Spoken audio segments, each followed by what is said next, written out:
back to Deabros, Rise of the Thalantir. This is Team 1 this week, and I'm going to let Armand do our wonderful recap, and he's going to get inspiration for it, which he's going to desperately need today. Thank you for your support. All right. When we last left our wayward heroes,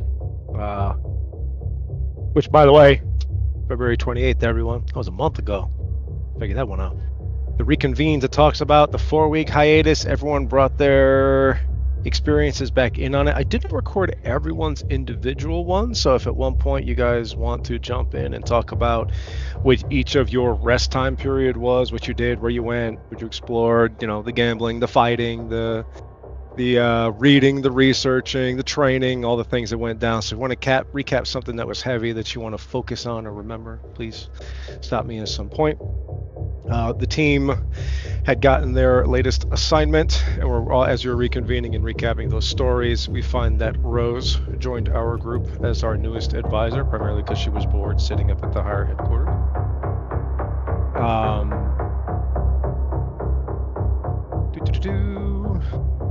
Yes, we moved on to the Druid Teleporter in Talishan, and to get there, or to get traveling there, Icarius was good enough to give us the bartering portion for the boat ride at Talishan, because to get down to the peninsula, because they don't like us for reasons, because we're not commonly seen a lot there. But it was really helpful. It helped to expedite our travel down the peninsula, and when we arrived, it was just the craziest thing. The sailors started beating each other's ass. Not sure what happened.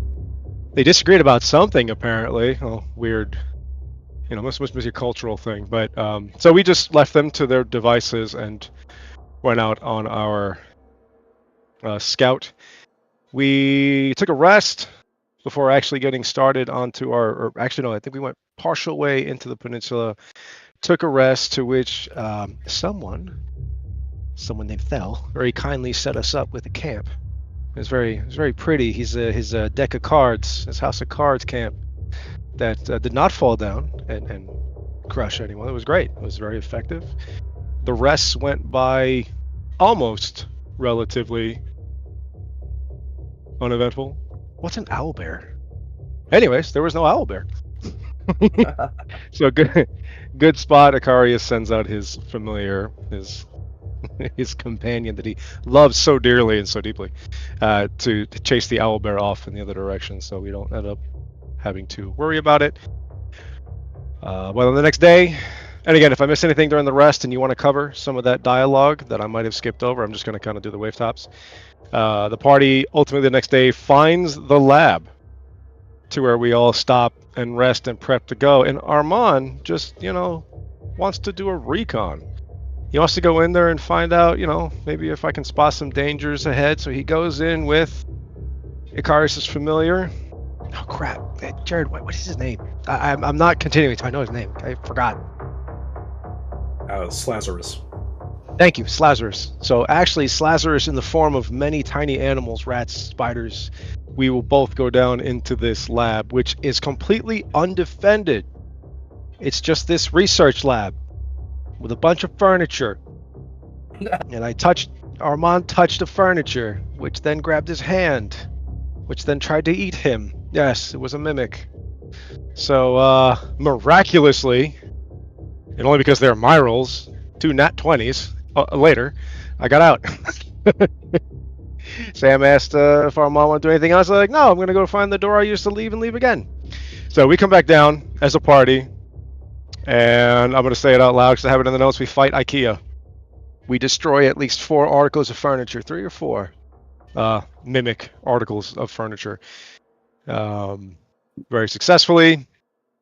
Russ recreates a scene from a dirty movie, getting wrapped up in a chair, giggling his way to victory and success. But we get it. We make it headway. Oh, and then the door. The door was also a trap and a monster. So all those things. But upon entering that final door, or at least we didn't know it to be at the time, on the other side is what it is a small room, or a moderate sized room, with either an image, a projection, or a portal of what looks like cereal and it's right up to my tongue. Don't help me. It's right there. I know better. Potharius. There we go. And so, yeah, feel free to jump in on any dialogue or things that I missed that you want to cover that you don't want to miss out for this portion of for this episode for session 13. Yeah, does anybody have anything they want to add? No? I think All you right. got my extensive notes of fight tables. We did teleport through trees, which was pretty cool. Yes, you did teleport through trees. All right, so I'm going to take you guys back to the lab. And before we get started, before anything happens, Pyrite, I want you to roll a wisdom save at disadvantage. Disadvantage, okay. Yep. What did you do?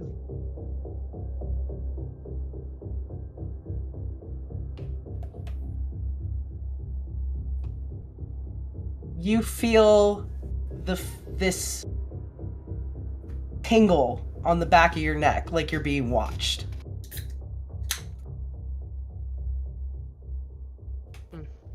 And now you are in the room. There is a portal to your side, and from your angle looking at it, you can barely see in, but you can see Serial through this, what looks like a portal. And that is where we're going to start, guys. Well, upon seeing that, Pyrite doesn't say a word. She just starts running towards this portal where she sees Serial. Okay. Anybody want to react? I'm gonna jump in front, make sure. Yeah, I'm gonna not try to hold her back, but jump in between her and the portal, make sure she doesn't jump in yet. Okay. Merc, or Armand, what did you want to do? Definitely grab her wrist. Okay. Dexterity saving throws from both of you.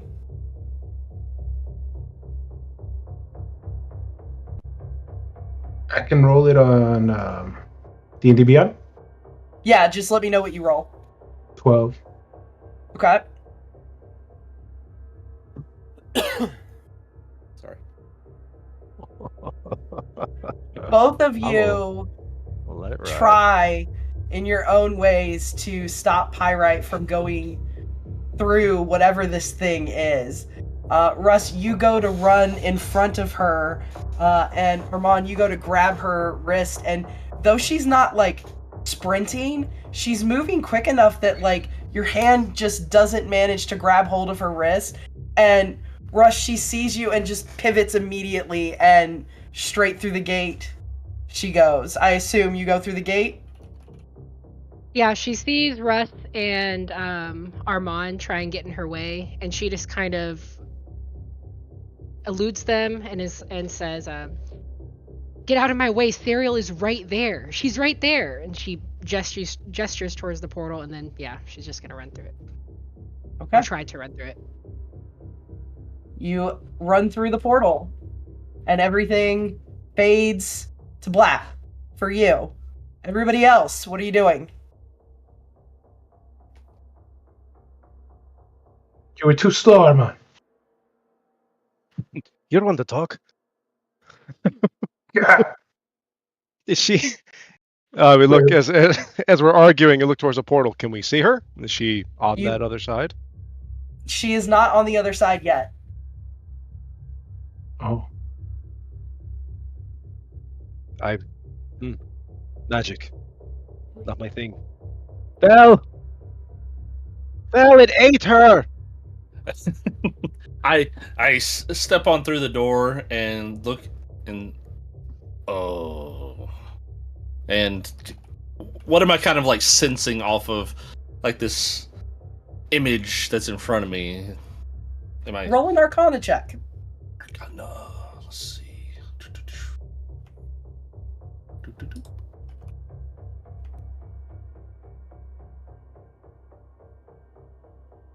16. Okay. I would say that you can't pinpoint the spell that is being used, but you can tell that this is some form of spell, and you think best guess is it's some type of portal. What? Where's Pyrite? Did she run through that? It ate her. Oh, yes. What is that? Wait, it ate her. What is it? Is it another trick? It looks like a portal, and I take a step forward. Start heading through. Okay.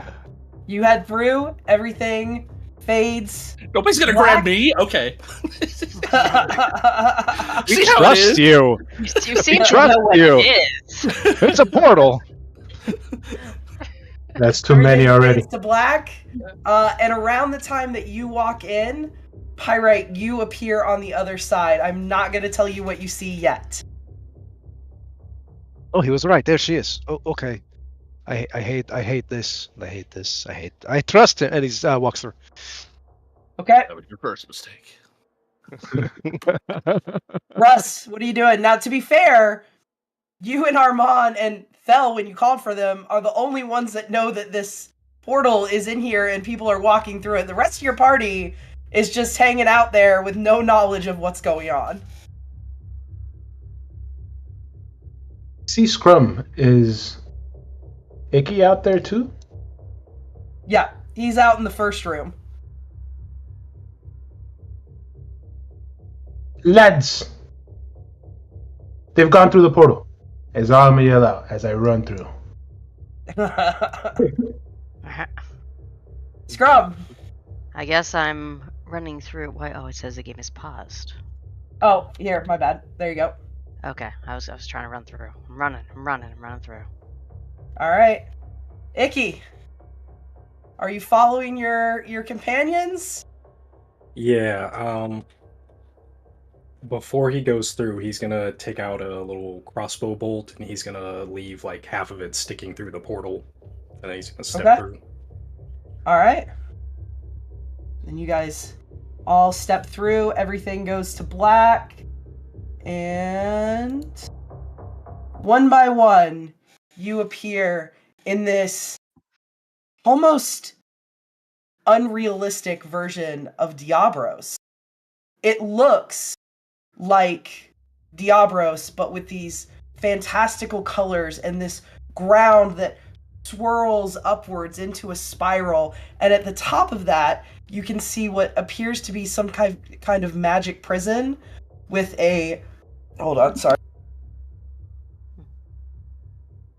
sorry guys, I'm sick, so that's gonna happen from time to time, with a Draushroom, and you see Serial in it, but you also see a ton of people surrounding the area, and 3 of them are walking up towards the prison.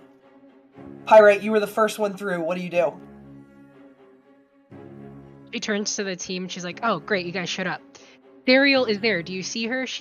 Then she gestures to the little globe thing. Yes, Yes, sir. kind of. What's the rest of this? And what is that? Pointing to the big, massive creature next to it.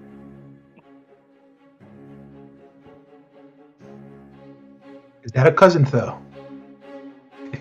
I finally kind of turn and look, and it's like, and do I recognize Valtharius? You would absolutely recognize that is Valtharius. So at that point, I start taking off, running up the hill, probably even passing Pyrite in my, just trying to get up there as fast as possible. Okay. So what we're gonna do is I'm gonna move you forward to about, based on what you said, about there. Pyrite, you're gonna be right there. Anybody else doing anything before I move on? Well, if they're taking off, guys- I'm right behind them. Okay. Yep. Yeah, I'm not gonna let them go without me. Yeah, go ahead and move forward. I make it to about here. Okay. Nobody can go past Thel. That's my only, concern. So as you guys are running up, and Thel, as you specifically are making your way up, these 3 figures turn and look at you. One of them is a Kaleshtar with kind of this grayish robe on over their head, and you can see all these swirling purple lights around them. Another is, you can't see what their face is because they're cloaked and masked, but they wear a white robe similar to what the other one is wearing. And the last one is wearing these rainbow colored robes as these like strands of magic are flowing out from their hair in rainbow colors. And they look at you, and the first one that you saw in the gray hood turns and says, "Stop! You will not interfere with our opening of the prison." I do kind of come up short at that. Look at Vault, look back down at them. Are you trying to release them? How can I help? Please, tell me. We must get them out of there. You wish to help us? Yes. Yes, we can't let them stay locked in there. Fine. You may help us. Yes. We've tried many things. Nothing has worked so far. I take a step up beside. They're in a prison? Yes, they are in some kind of magic arcane prison. I will take a step up beside him and kind of just look around and see if I can identify any sort of glyphs or what's maybe holding them in, if I see any sort of spirits, anything like that. As you get close, the arcane prison begins to warble. And you see the 3 figures that were standing there all look at each other. And anybody who wants to gain further information, roll me insight. Is this insight into into them, or into the prison? Into them. Okay. Into them. Yeah, I'm paying complete attention to the prison right now, so. Okay. 14.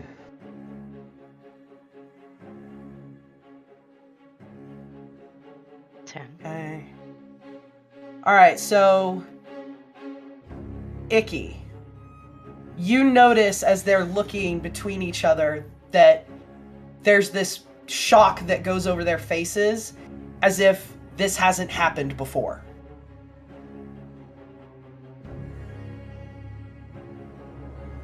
Go ahead and roll me an Arcana check, Thel.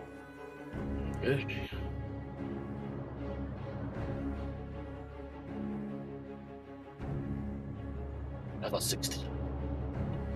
Okay. You don't find any runes.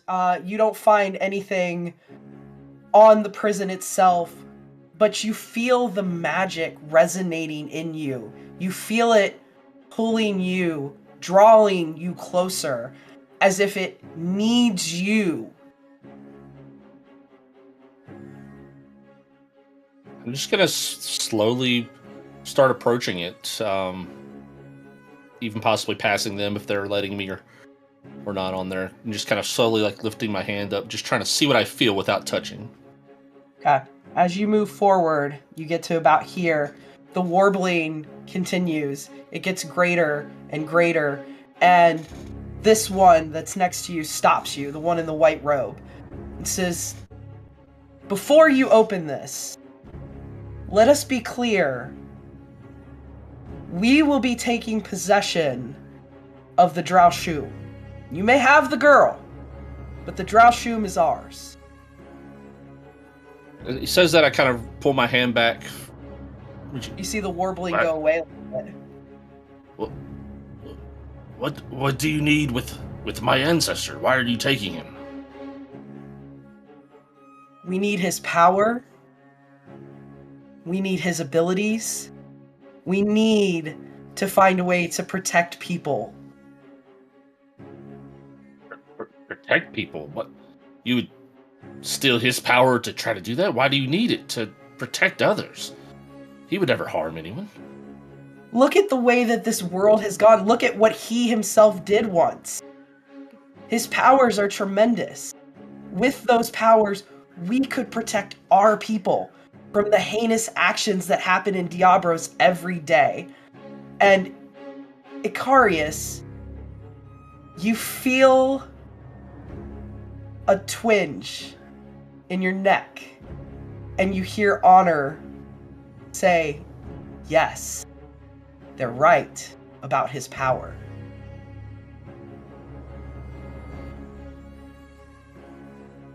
They make a good point. I can't let you take his power from him. The Drashum need their powers to be able to maintain the balance of the world around them. I know he messed up the one time. He was distraught, but I'm sure we could talk with him and have him help protect people instead of falling back into that anger that he was in. Pyrite, what are you doing right now? Pyrite's ignoring pretty much everything they're saying, and she's just slowly trying to get by them and make her way towards the side where Serial's at. Roll me a athletics check.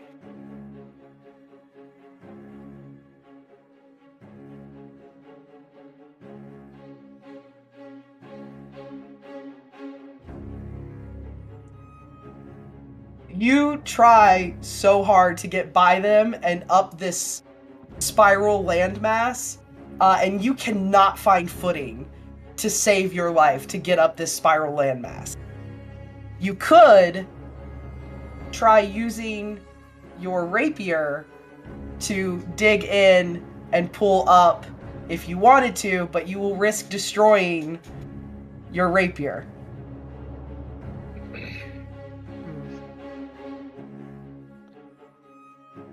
As Pyrite's getting closer, is the warbling also happening? It is not.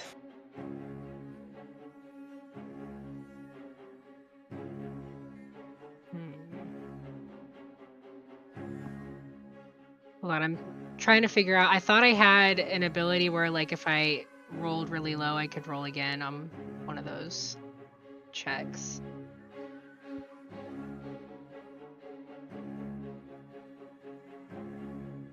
Let me look too. I don't know that you have that yet.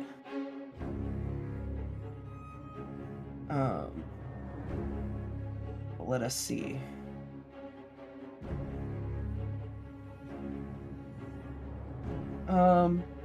Yeah, whenever so it's Tactful Mind.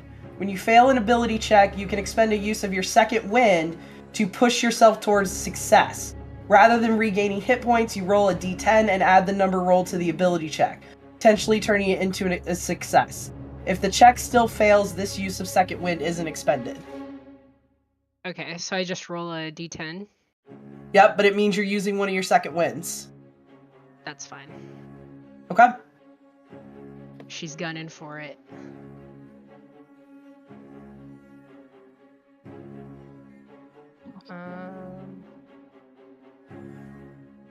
So I just roll a d10? Yeah, just roll a d10. Okay.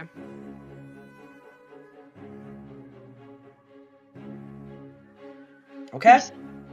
Oh, With a nice. 19, you manage to... You cannot find footholds, you're struggling, but then finally you find something that you can grasp onto, and you begin to slowly but surely climb your way up. You get up this mountainside, and you are that close to the prison. They have not stopped you. They do make a good point, though. But I understand the point, but no, they can't take my ancestors' powers like that. That would just be wrong. Is there any? Can we speak to him through the prison first? Let's talk, and maybe we can figure out what's going on and how he could help. The three cultists look at each other and say, "We have yet to find a way to speak to them."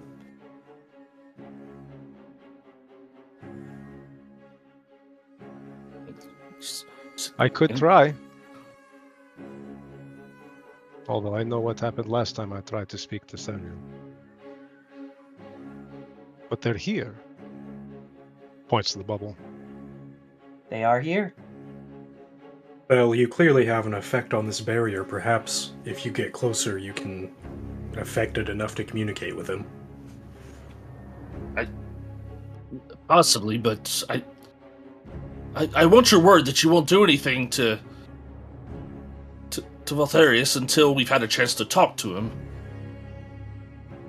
You begin to hear screams, and you see Pyrite Serial is thrashing and screaming in agony. Del, we have to get them out, please. What? Blast it all! I just run up to it and I put my hand on it, and I'm gonna cast Dispel Magic as At my what way level? of trying. I can only go up to 3rd. I'm gonna take a level of exhaustion to go to 4th, though. Okay.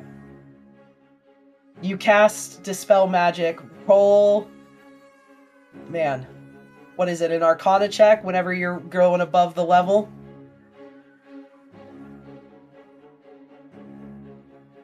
Muted. I can pull it. Hang on. I believe it's you roll your spell modifier. Oh no, I'm being corrected. Hold on.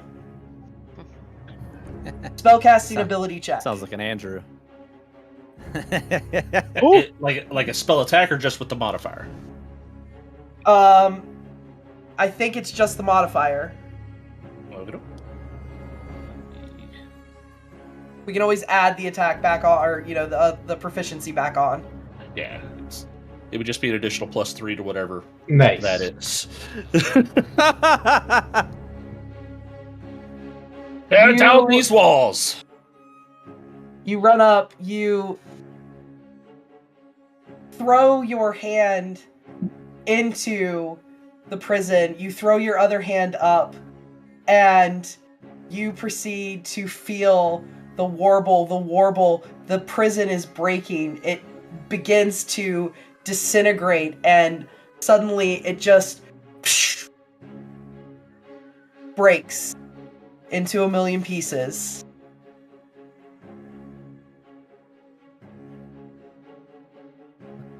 Get her out there. Valtharius, can you hear me? Serial, do you hear us? Serial and Valtharius do not respond. Alright, what do you do? So the prison's broken? Prison's broken. Okay. She's gonna run over these little roots here and just go straight to Serial. And she's crying out for Serial! And I'll try What does and everybody else do?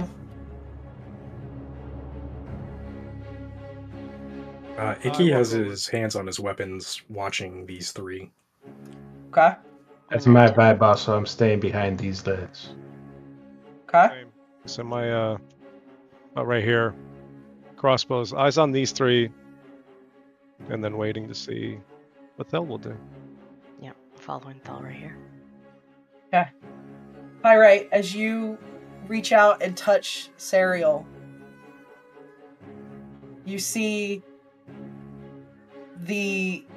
what looked like her full form in front of you begins to fade and glimmer, and the flower appears, and it shoots up into the air and off.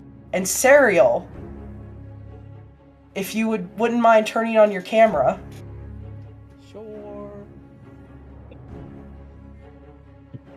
He's back! You find yourself awakened in a room that you are not familiar with, having just felt agonizing pain for days, weeks, months, years. You don't know. I'm looking around. What do I perceive? You see beds. You see some weird tube contraption that's been hooked up to you. and you realize you start to cough and you feel it in your throat. Oh. Yeah. I start pulling it out Yeah. until I get to however far in it is. Yeah. I don't know. Yeah. Yank it out. No. Yep, you yank it out. Yeah. Try to sit up out of this. Am I in a bed? Roll me a con save at disadvantage. You Well, I are don't in a like bed. that. Okay.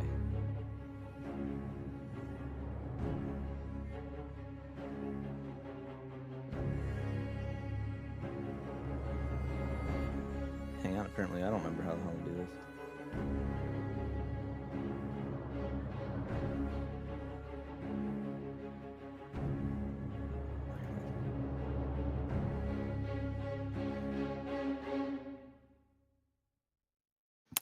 $14. You try with all your might to sit up. You are so tired. You are so weak. You are in so much pain.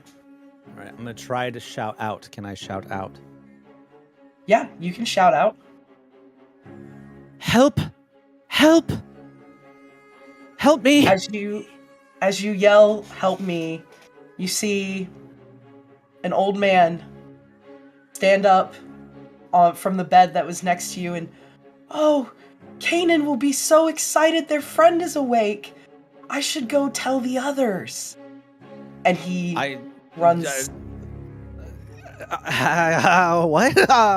Nope. No, don't get her. Don't get. No, please.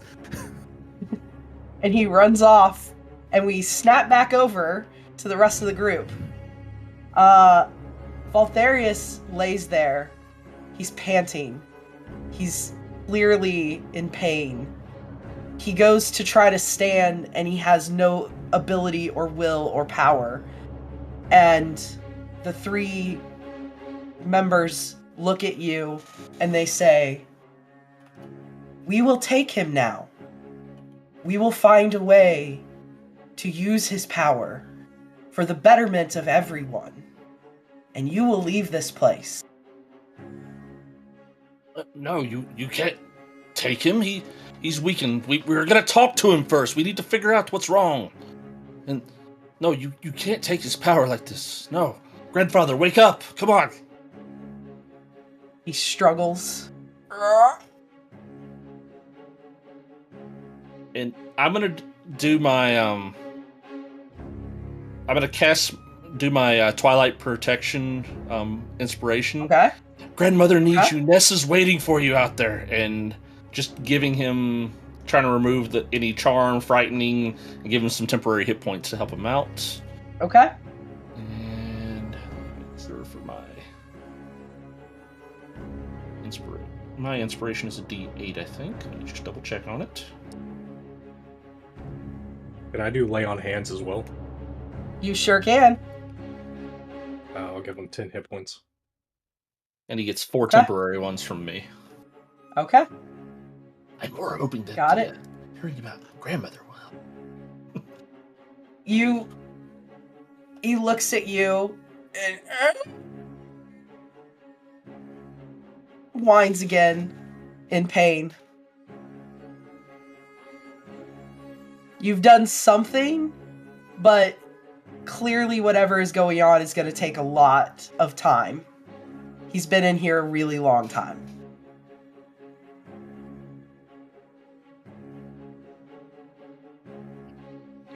Just give him some time. Let him wake up. Let him recover, so we can talk with him, and then make your decision after that. The decision has already been made and handed down. Kanan believes she can use him.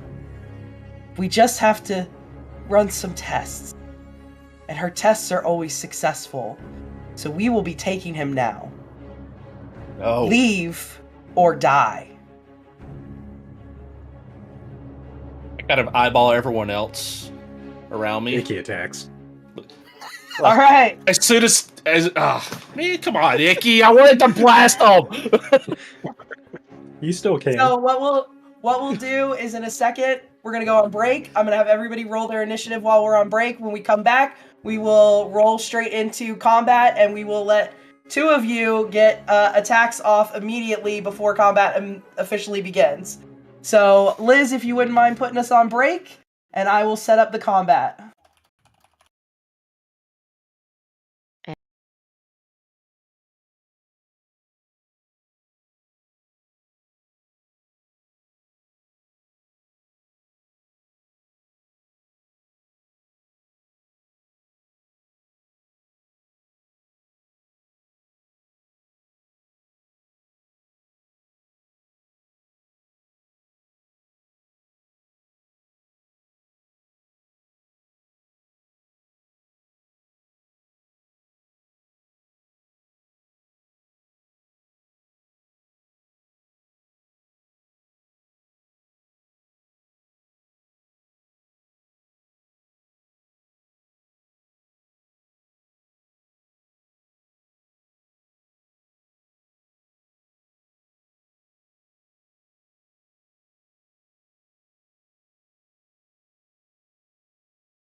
All right, and welcome back. And we are starting straight into combat.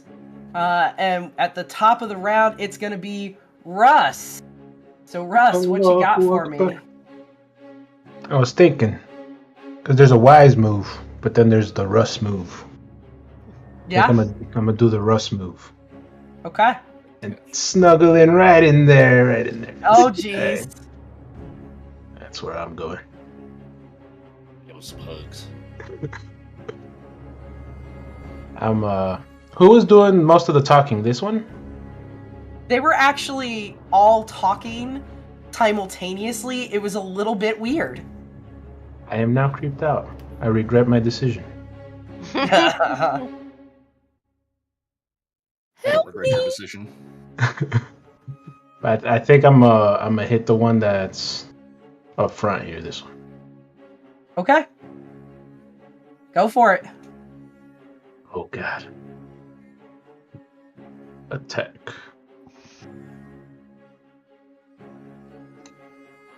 No. He. Does not hit with a 15. Dang. I'm gonna do it again for my second attack. Do it again. Oh. That 18. will hit with an 18. Excellent. I'm gonna use one of my smites. All right. I'm gonna use, I think this one. Cast spell. Damage. Roll. Boom. And this is the punch damage. Yep. Boom. Very nice. Solid damage. That's 19 damage total. Excellent. As a bonus action, I'm gonna do my fancy stance, Iron Mountain stance. Okay. I'm gonna target myself. Make sure. Yeah, I don't know if it'll work in Foundry, if it'll like queue anything up, but like I know you get half damage to everything. That. I gave it a go. All right. So, that's my turn. All right, Armand, it would be your turn, but before your turn, we're going to use a legendary action. That's one. Oh no! I've made a mistake. Okay. You Hold have on chosen 1 second. poorly. Okay. Alright, it's not giving me the options for who I want to target, so I will just You all take it. do that. I need Icky, Fell, and Scrum to give me a charisma saving throw. Charisma saving throw.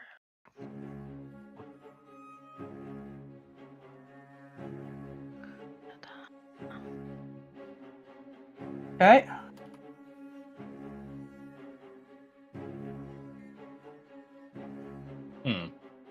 Oof.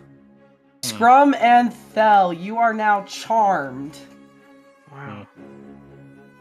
Until your next turn, and I'm pulling up the charmed condition so I can actually make sure that I know exactly what it does. You cannot harm the charmer or a target them with harmful abilities, and the charmer has advantage on social interaction checks with them. So you can go after other people, but you cannot go specifically after the one that Russ has been targeting. That would be the one closest to you. And then we're going to go to Armand. All right.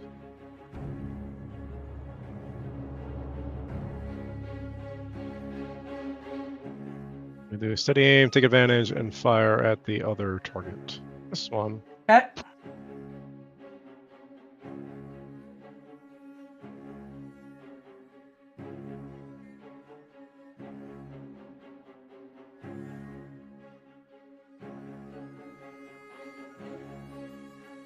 Oof. That's rough. A 15 is not going to hit. Nope. Action, bonus action, no movement. Hold here. Okay. Icarius, before your turn, there's going to be a legendary action taken by a different creature. This one right here, the one in the white robe, who is going to jump to right there. And now, oh, my bad. It is your turn, Icarius.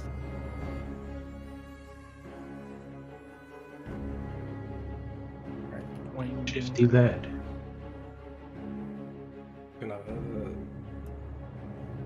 Gonna use my Incite Rage on this character. The top Yeah. one. DC 15 Wisdom save.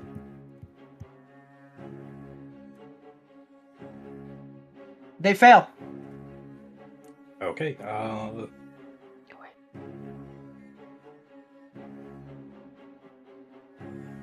They take 13 psychic damage, and they need to use a reaction to attack this character. Okay.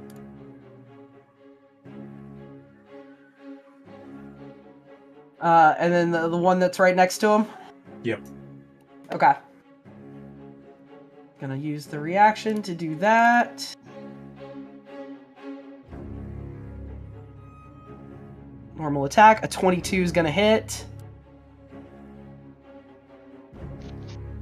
And it does 13 psychic damage to its companion. But it doesn't look like that damage hurt as bad as it could have. Interesting. Okay. And now I will try to do some attacks. Go for it. I'll also be the scimitar.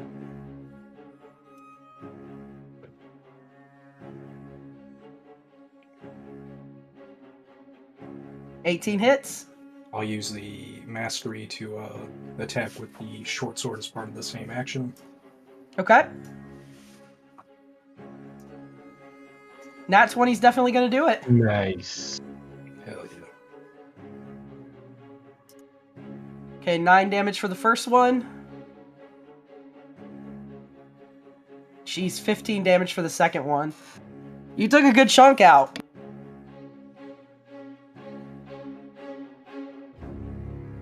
Alright, that brings us to one of the minions. 5, 10, 15, 20, 25, 30, 5, 10, 15, 20, 25, 30. They're going to run to right there.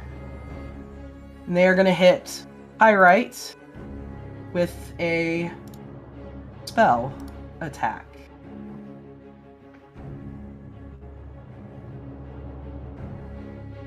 Misses with a 10. And that's their turn. Thel. Okay.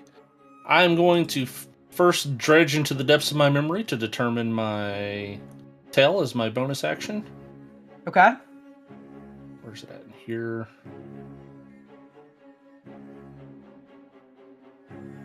Don't see it in here, but that's okay. So, / roll 1d8. Figure out what that's going to be. And 3. Targeting the creature of his choice exceeds 5 feet of it. Gain temporary hit points equal to the roll of your inspiration dice. No one's close enough really to use that just yet. So for my main action, I'm gonna start laying into this guy. Here, up there, I think. So let's see here. Target. As you channel your story this time, you do notice and feel the arcane coming off of Voltharius and into you.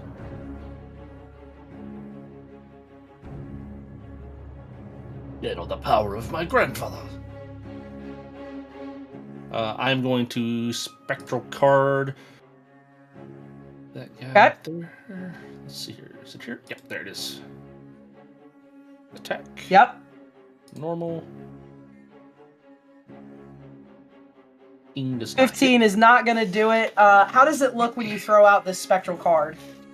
So I kind of just reach down to the side of my belt and flick one of the cards out of my hand and just throw it just straight out. And as you throw it straight out, you see, almost in a ghostly-like way, this creature just kind of slides to the side and avoids getting hit completely. Pyrite. What you got for me? So, before all this started, Pyrite was still kind of trying to wrap her head around the fact that Serial was just here, and now she's gone. So she's standing there looking at the flower left behind like, she was here, and I just lost her again. And then all hell breaks loose when all these attacks start happening, and a spell gets flung her way, and now she's just getting pissed off. So she sees this minion across from her that just attacked her, and she's just gonna run straight for it. And use her rapier. Alright, I assume you run up and around because that's like a ledge that you jumped across, or you can jump across the ledge. It's up to you. Sure, I'll go up and around. Here we go. There. Okay. You got plenty of movement. You don't have to like make the movement. I just wanted to make sure you weren't trying to make a jump. Got it. Yeah, no jump. She went up and around. Alright. Could have been epic. Could have been epic. The DM got way too excited about you possibly doing something risky. Yeah. Always. DM was like, "Do you want to jump? It'll be fun." Jump off this 20-foot ledge head first. Why not? You could make It'll be good times. Sorry, Foundry is always slow for me. Nope. You're okay. Can I do the roll in D&D Beyond, or do I Yeah, have to... just tell me what you roll.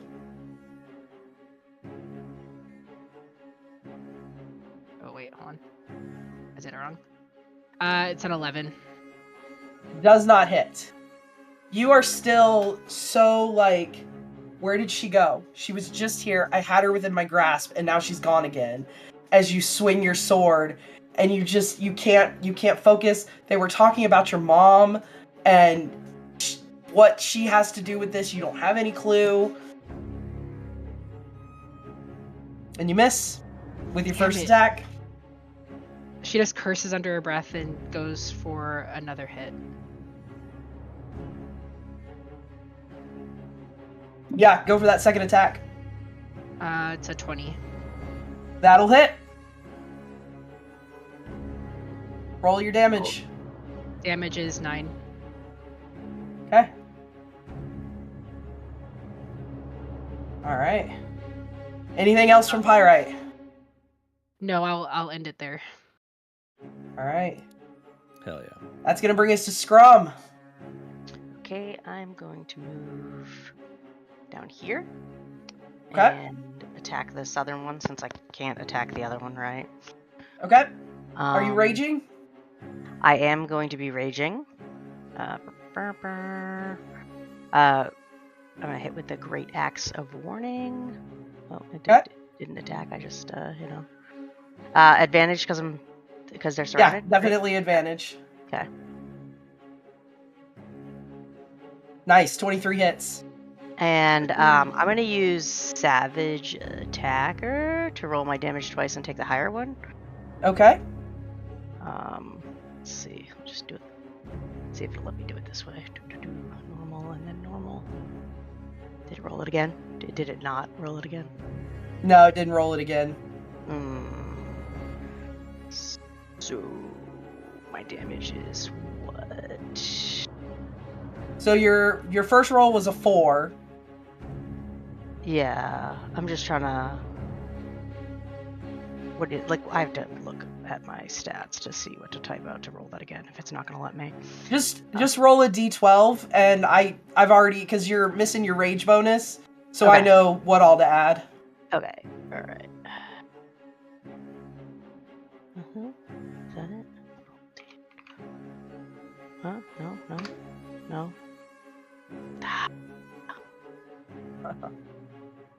Spaces. Yeah. There we go. There we go. 5. Foundry's So not playing well, huh? Yeah. it's doing okay. Yeah, Okay. it just didn't let me roll, like, So- just click the button to roll damage again, you know? So it would be 11. It would be 11 damage. Okay, so I'll take the 11. And then I do my second attack. Yep.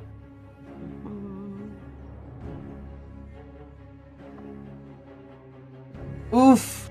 Nope. Yeah, you go to swing, and this thing kind of whips its head around, and those arcane locks of rainbow hair meet your axe and kind of deflect it off and away. Oh, that's terrifying. All right, that's the All end. right. That Would you brings say me the to its situation is turn. getting hairy? Oh boy. You're welcome. Okay.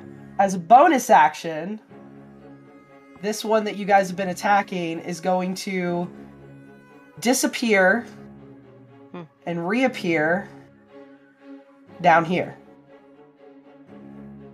And then as its action, it is going to target... We're going to target Icky. No. He really messed me up pretty badly, so they're going to target Icky.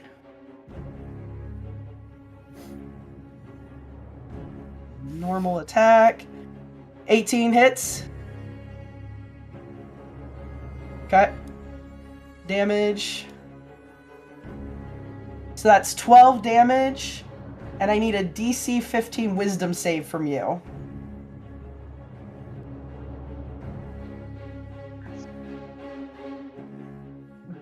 Nice. You pass the save with success. You feel and start to see all these illusions and these visions passing through your head, and you shake it off quickly, and they finally burst away. But you feel like if you hadn't gotten away from it, it would have confused you moving forward. And that's that person's turn. And now we have this one, who is going to... Oh boy.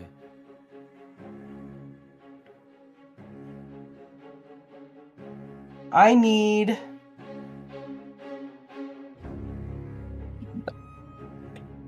So, I need an intelligence saving throw from you.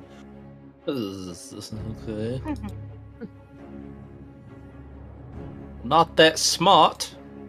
Let's see what happens. Nope. You're gonna fail. Yep. You're gonna take 31 psychic damage. Shit. Yeah. And she now knows your location for the next hour as long as you are on the same plane of existence as her. Yeah. Well, I can fix that part, but the 31 health though. Ugh. Yeah. Yeah. That was a lot. That was almost all your hit points. Yeah. You just see blood just out my nose, out my ears, and I just. I would like to point something out. They are doing nothing but psychic damage, and we do have a rule about psychic damage. Do we not, Devin? Yeah, we do. Psychic damage at 0 hit points means your head explodes automatically. What? Yeah. Who made that rule? Oh, it was actually Sam. It was Sam's rule from his first world that he had us in. And then I think in Elmir, I just assumed that was the rule. And then now we're just stuck with it. It just yeah, we're stuck with this rule now. It's just the way I didn't agree to this rule. You did That was it. not the documents. I'll be fair. I'll be fair in that I will still let you have your death saving throws. However, if you fail them, your head will in fact explode.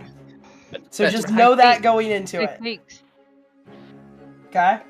All right, that brings us to which one of these things? Hold on. This one. That is gonna.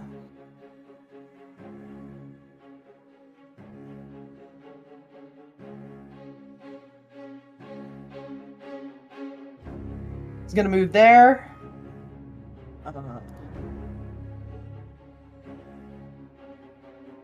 And then this one is actually already in range, so it's gonna hit Armand.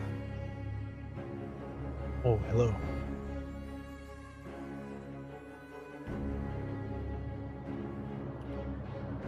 With an 18 to hit.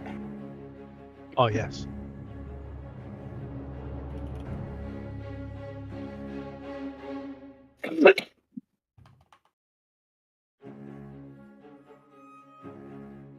Oh, it wouldn't let me click. Couldn't click. What were you trying to click on? Uncanny dodge. Oh. We'll just reduce it. Okay. So it's 8 damage. So it's 4.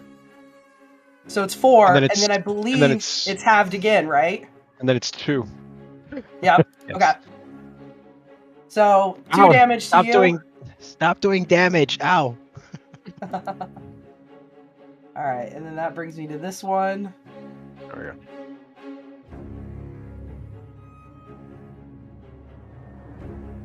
$60. It's gonna go there. That brings me to my last one. $30. He's just within range of you, Pyrite, so he's gonna fire off a shot at you.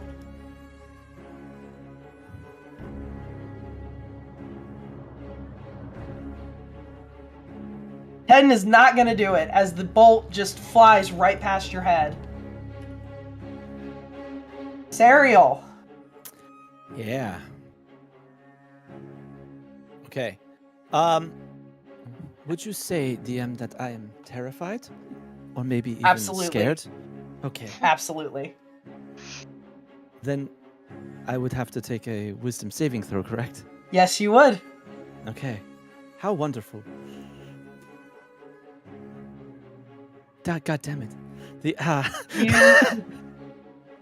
You wake up and you have all this stuff going on, and then you just hear this old man say that he's gonna go let them know that Kanan's friend is awake, and you freak. But you immediately try to calm yourself down because you know freaking out is not gonna do any good right now. And you try to calm down, and as you're just there at the border of being able to calm down, you see Shiver and Stag run into the room, and you feel this wave of calmness run over you. Help me, please. Stag, just lie back. We're gonna take care of you. We're gonna get your energy back up. You've been gone a long time. How long? Do I remember anything from right before I woke up? I would say you remember everything that happened in that dream sequence of you chasing and going through all that stuff. Okay.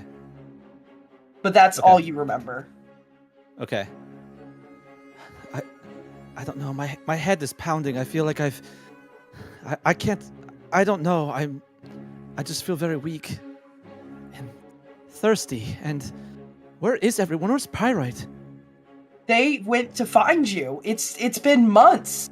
Your body has been here, but your soul was gone. And Shiver's like, I told you, you old bat, that she'd come back. Please, can I have a drink? And Shiver immediately portals from one room to the other so that he can be as fast as possible to get you a drink and give it to you.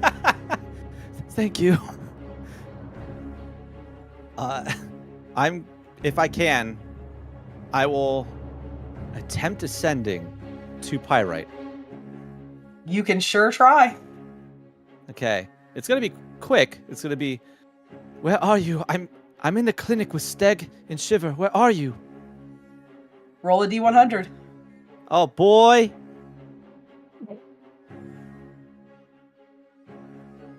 66. Pyrite, you hear that in your head, and you can respond on your turn. Serial, is there anything else you want to do? I don't think there's anything else I can do. I'm just going to take a drink and hope that something happens.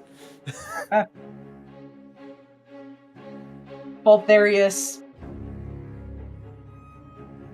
tries to stand on one leg and it immediately falls out from under him. And you guys see out of the corner of your eye, the portal that you entered through begins to warble.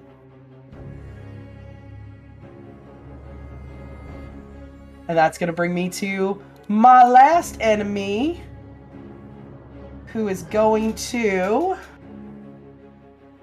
do a fear wave. Oh, is it?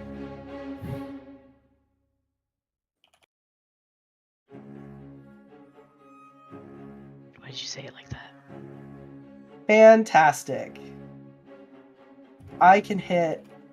I'm going to have him move over one square so he can hit everybody. Oh. That's down there. So...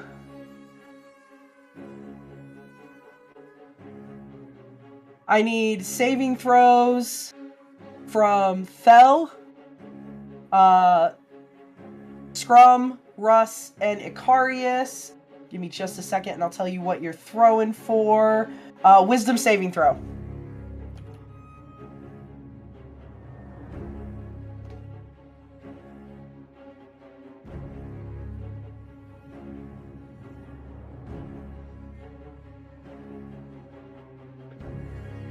Okay. It's being stupid and not telling me what Icarius and Russ rolled. What'd you guys roll? 17. 17? Icarius, what'd you get? 16. Okay. Russ and Icarius, you managed to fight through this loud scream, but Scrum and Thel, this scream terrifies you. You are now frightened. And so you have to use your movement to get away from the thing that just screamed at you.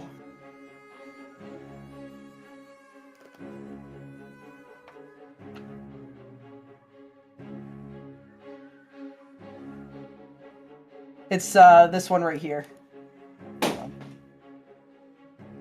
This one. Oh, that one? Yep.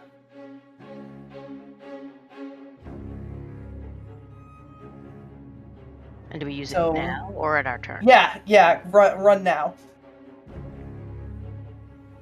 And then Fel, you gotta run too.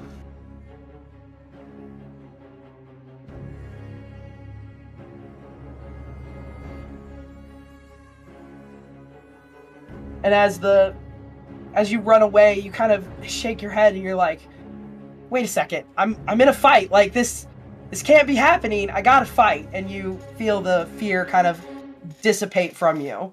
But it definitely did what it wanted to, which was getting you guys away. Russ! Jesus. Alright, first I'm gonna try to punch this lady again. Alright, try to punch the lady. Do I have advantage?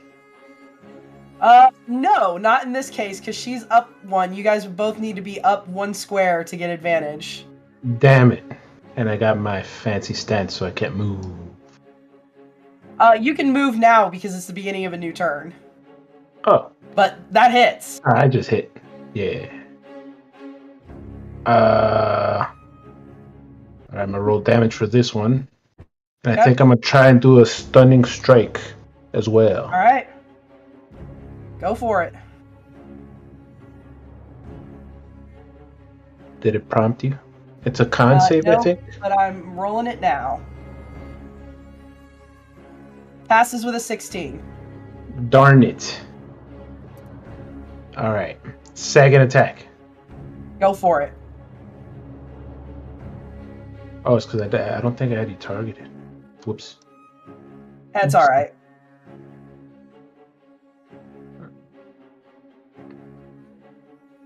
That'll hit. Boom. 21. I would like to grapple. Should I have announced that beforehand? No, you're fine. Yeah, I would like to. So they have to succeed on a strength or dex saving throw, which is a DC of 8 plus your proficiency bonus and your strength. So let me figure out what the DC is real fast. So 8 plus proficiency is 3 right now, so 11. Plus your strength makes it 12, so DC 12.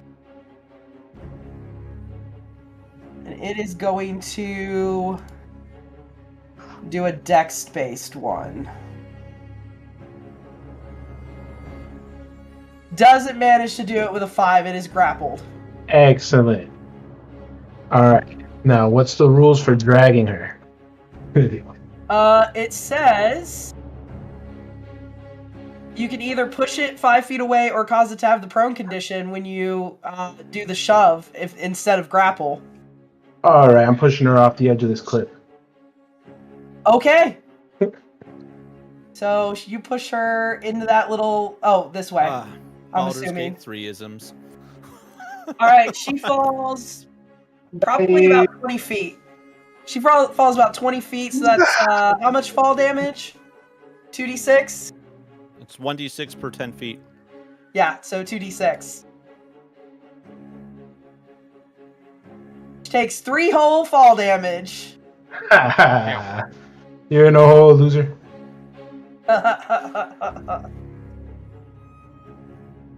Alright, anything else, Russ? That's all I got. Alright. Armand. Alright. Armand is going to run up this little ramp here. We watched poor Thel bleeding from every visible orifice, and then run away screaming.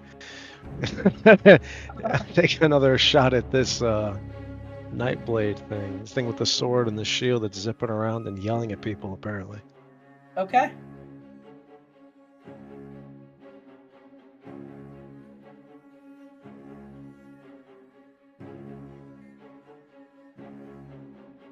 I'm just not having it today. No. Action, Yeah, bonus action movement. 16 does not hit. Yep. That's a turn. Damn. Alright. Icarius. Alright, Iki is going to face step behind the Reverie Weaver. Okay. She's going to need to roll a DC 15 wisdom save or also be feared. Okay.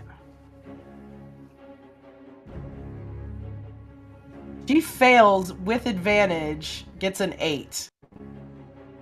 Hell yeah.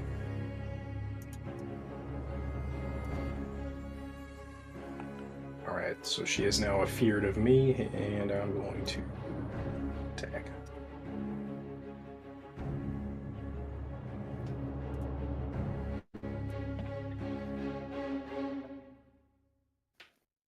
Nice, 21 will hit.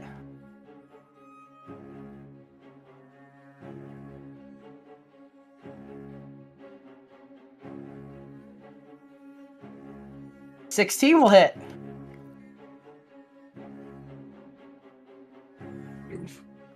Icarius is like, I ain't gonna have none of this shit. Yeah, 6 damage. How do your attacks look now that you've got this new gear and this new power?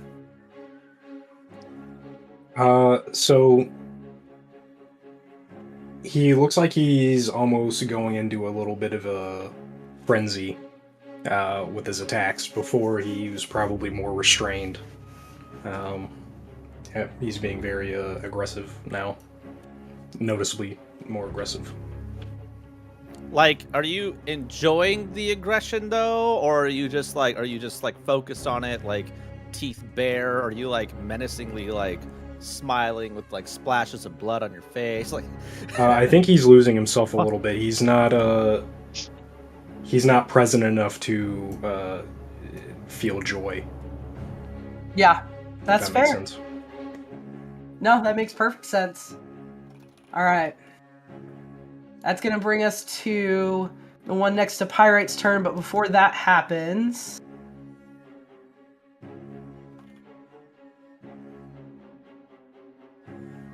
we are going to... I need charisma saving throws from Russ and Armand. While Serial stretches.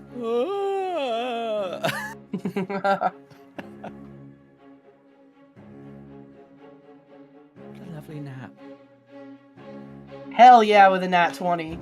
Alright, Armand, you are not affected, but Russ, you feel charmed as you see these illusions dancing before your eyes. You are charmed by the Dreamweaver until the start of your next turn, so you cannot attack her. Pretty colors. Yes. And then that's going to have the one that's fighting Pyrite, who's going to stab at you with its little dagger. It hits with a 20, though, like... Ooh. Damn. Okay. And does 6 damage, which is really good for a dagger. Pirate can't catch any breaks. Yeah, sorry about that, Pyrite. Thel, it's your turn. Okay, first thing I'm going to do now that I've shaken off some of this frightened status, I'm going to reach into my bag. I'm going to pull out this red bottle that I have sitting in there. And I'm going to use my whole action to chug that thing. Alright, you get max health back. Okay. Which I am using the greater one. So what is that? Let me look. 44 plus 4? Yep, I think so. Unless it's changed. No, it's 44 plus 4. Okay, so 20. Yep. Okay.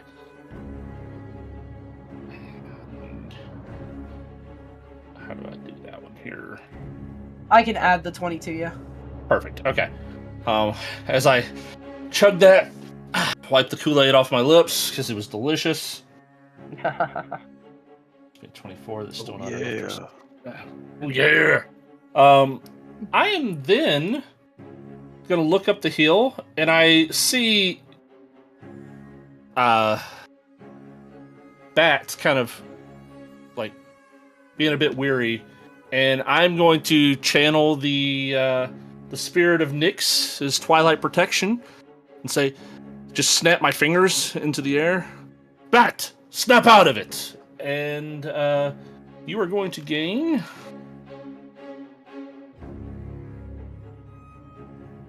3 temporary hit points, Bat, as well as no longer be charmed or frightened. Whoa! Ooh. Ooh. Nice. The DM's gonna kill Sal. And I'm gonna run away. Yeah, let's move over here. Yeah, that's fair. That's fair.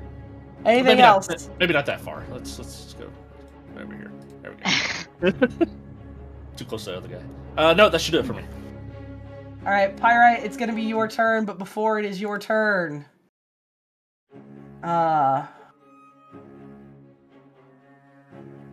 no, I'm actually not gonna use their legendary action. Pyrite, it's your turn. Don't forget about the message. So in the middle of all the Oh, fighting, that's right, the sending. Yeah, she hears Serial's voice in her head, and she just she hesitates, and she's like, "So wait, Pyrite can communicate back, correct? Or no?" Yes, you can communicate back. And regardless of whatever Serial just said, she just says to her, "You're awake. I knew you would come back. I knew you would come back. Serial, I love you. I'm going to see you soon." And just jinxes the whole fight scene we're about to do. So... Foreshadowing. Fantastic. And then before she attacks, she just cries out to her team, "Serial's awake! She woke up! She's back!" And then... That's nice! I know we're in the middle of some shit right now, but she's alive! And let's see if it'll work on Foundry for me. Attempt number 2.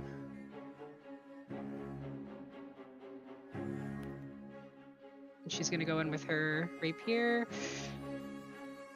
I'm just supposed to sit here and wait for my turn with Pyrite dropping the big L. This is bullshit. So it says I have an attack that was not completed. So I just discard previous? Yeah, just discard previous. Okay. I'm trying to target.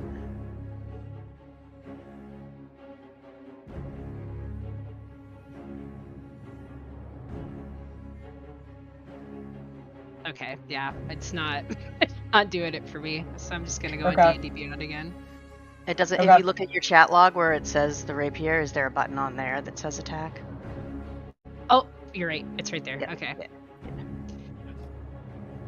Okay.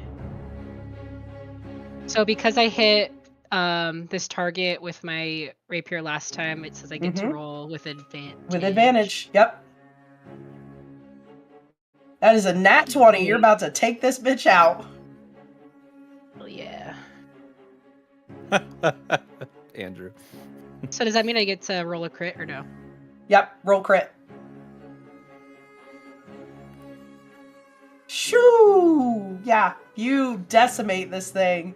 It is bloodied and looks bad. Oh, good. One more time. Do it.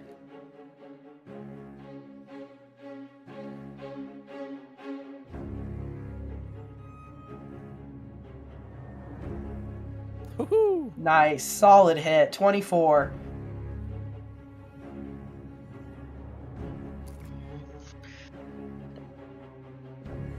How do you do it?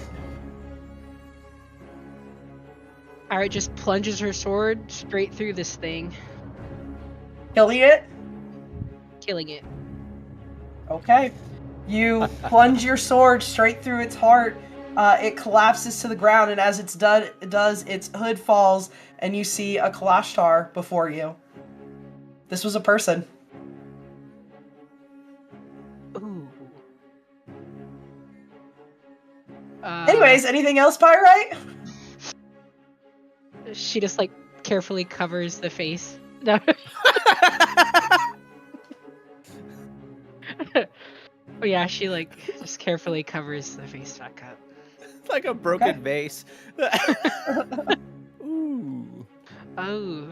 Ooh, murder. All right, I am going to attack this one down here that I'm targeting. Okay. Attack. Advantage. So close. 20 does hit, though. Okay. And...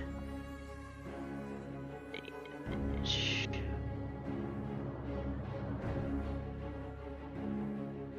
Ooh, jeez. Yeah, okay. You do a ton of damage to it. You still have a second attack. I do. I will attack again. Nice. 22 hits. Awesome. Another 12 damage to this thing. It looks bloodied and messed up, but it is still up. Okay. And it is now its turn if you're done. I am done. All right. Then it is going to hit you. It is feared, by the way. Right, which means it... I believe it means it can't go after you, right? Does it have to move away from me? Let me check.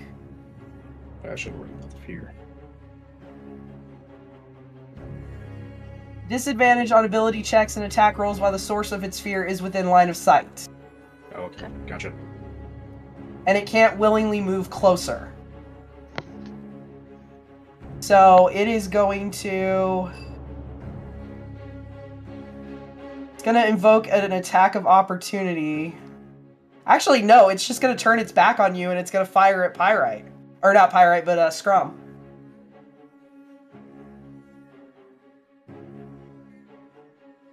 Wicked. 19 hit? Yes. Alright.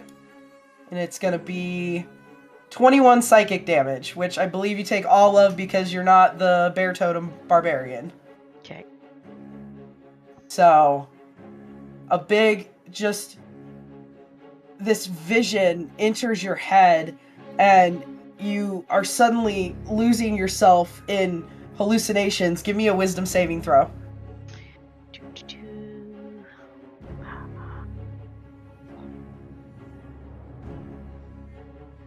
Okay. You are unable to tell who is friend and who is foe for the next turn. I have a question. Does that count as a test roll for my push my luck thing? Sure can. I'm gonna make that a nat 20. Okay. Do you want to read to people what push your luck is so they know what just happened? Well, you know what? I have it as a note that I've written down for myself. It just says replace test roll with a nat 20. I will pull it up for you real Get fast. the real one, yeah. Like a true gambler, you ain't worried about the downsides. It's all about the good stuff. There's some things that could happen. You have a gambler's luck. When you make a d20 test, you may replace your roll with a natural 20. If you do so, the Dungeon Master may replace any of your later d20 tests during that adventuring day with a natural 1. You cannot use further uses of this ability to replace that natural 1, nor can the DM replace a natural 20 granted by this ability with one of his banked natural 1s. You can use this ability up to a number of times per day equal to your proficiency bonus. So I can now force a nat 1 on them. Seems fine. At my choosing. Oh, what did you do? What did you do? Well, I mean, I was not gonna know if you were good or bad, so... It'll be fine. It'll be fine. It will not! What if I don't have any more checks to do today? Exactly. I'm just hoping that you roll a natural 20 at some point so that I can immediately take it away from you. That's what I'm hoping for. But what are the odds, you know? Right. It's Up not to good. this guy, 1 in 20. who is going to attack Rust with its psychic blades, and it gets 2 attacks. No.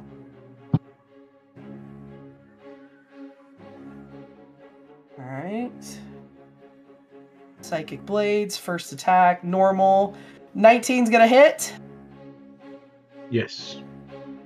Deflect. Okay. Roll your 1d10 plus 8. Whoopa. Yeah. You just deflected all the damage. Hell yeah. Hell yeah, In that tank! hole. Finally, you're the tank! Yeah! You only had to go down a lot to get there. Well, they get a second attack, and they're coming for you. I was just playing, dear. They miss! Their second attack Hey. with a 12. Never mind, I was taunting you. She's tilted now. Yeah. What's the name She's of the thrown dream? off. Samnaria? Yeah. I didn't fall for her charms, you see. She's upset. No, you did not. Alright, let me find who's up next. It's this one. Who's gonna go? 5, 10, 15, 20, 25. It's gonna go there. It's gonna shoot at Armand. Hello. Get off my grandpa! Clip that. 25 to hit. It's actually a crit. Oh, that's a shame. I guess I will not spend. I think I already spent on Candy Dodge's turn. We're at the top of. Oh no, yeah, we've come back to your turn. You have Uncanny Dodge back. Oh, okay. Well, if it all the same. Yep. Critical hit. So 6, and then halved again to 3. Boy, I did 3 whole damage with a crit, guys. How does it keep getting lower? How am I down to 36? Stop that. So it's my 40. It's actually this. Okay. Jesus. Okay. And then that's going to bring us to the other one, which is going to move right here, and it's going to fire off at Armand. Okay, that was Russ's turn. See, I don't see them on the carousel. That's why I was confused. Now I don't have any more left. Miss with a natural 1. Ooh. Does he blow his own head up? He does not blow his own head up. It just flies past you wildly, almost hits one of the others, but doesn't. This guy is gonna 35, 10, 15, 20, 25, 30. He's gonna go there. And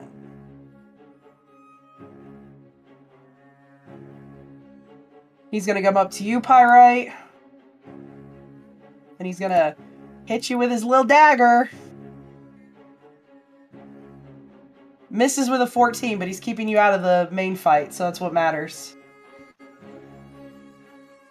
And last but not least,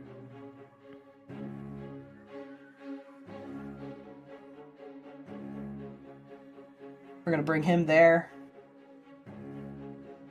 Serial, we jump back to you. All right. Okay. Yeah, that's right.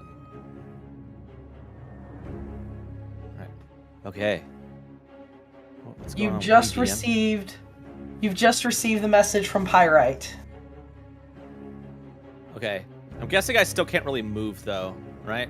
No. Like I'm still, yeah. So I'm just gonna close my eyes and just smile.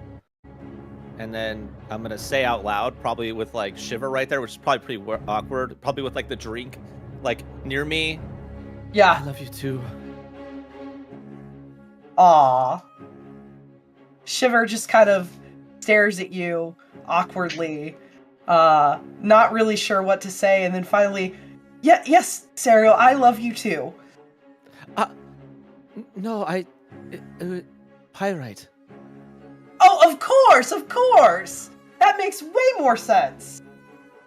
Yes. Do you think you could take me to them? Not in your current condition. Well, I look at Stag and I go, well, do something. I'm awake. Do something. Stag, like, immediately runs out of the room to go get stuff. Anything else? I need to get to them. I don't know why. I feel like I need to get to them. Okay. That's it. Then that brings us to... That's right. Stag got 6 seconds. Who screams out, cries out in pain, and you see a figure. There you go. Where'd you put the it's under NPCs. Yeah. Thank you. Mm-hmm. You see a figure step through the portal. And on that, we're going to take our break. So everybody, be back in 15 minutes, and we'll see what happens with the man that just stepped through the portal when we get back.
All right, welcome back, guys. Last we left off, we had a hooded figure appear in the portal. And this figure, all of you can't help but feel this pull towards looking at him, though you're in the middle of this intense combat. You see he's clad in all blacks and greens. And Armand, you specifically see something that's been described to you on multiple occasions. You see the orb at his side. And the man proceeds to run forward as soon as he runs into the portal with this agility and speed and these cat-like reflexes that you've only ever really seen once before. And it hops across the battlefield, ignoring all of you, and stands next to Valtharius. And as it stands there, you get another look at the hooded man wearing a bow on his back, and he pulls a blade. And somewhere, Cassian hears in his head, "Don't worry, we are together again." As the hooded man plunges a sword directly into Valtharius. Valtharius screams out, and the hooded man holds his hand out and begins to absorb all of Valtharius's being, all of Valtharius's power into himself. And we're going to pick up on the Nightblade's turn as you all watch Valtharius die and be absorbed by the hooded man.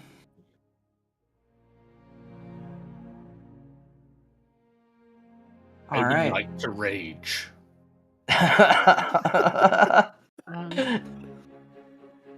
Yeah, I didn't think you would enjoy that very much. Let me actually delete him. What? No. Is it my turn yet? Is it my turn yet? It's not your turn yet. This one's going after Armand.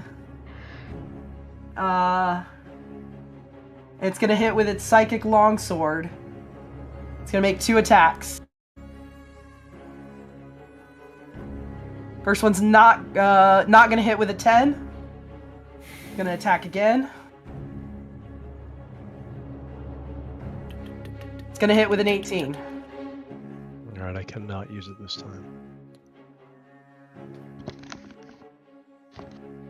It does 16 damage to you. Part of that is psychic and was reduced by half. So you take 12 damage total. Okay. I think that's right this Okay. time. I can't tell. It is. It looks like it's right. Okay. Alright, that's gonna bring us to Russ. Jesus Christ. Round 3, fight. Remember, Oh, you're no. charmed by the one in front of you. No. Oh, no, that's right. That's right. Thel got rid of it. Nope. Yeah. Ignore me. Yeah, ignore the DM. That's a good idea. But she's 20 feet in a hole. She's got 1 foot in the grave. There we go. So I'm gonna let her be. And Okay. beat up this little lad here. Okay. Well, I figured Take out down what this the hooded ass. man. The hooded man's spooky.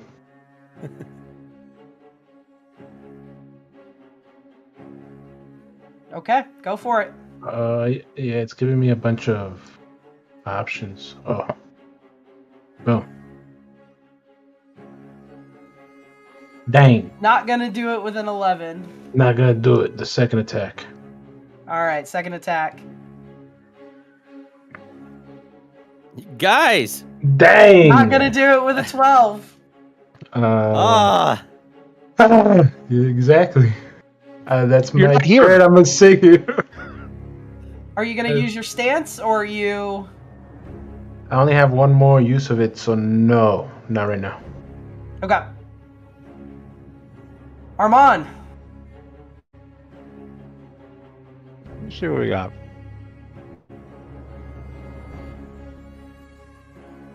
Put me in, coach.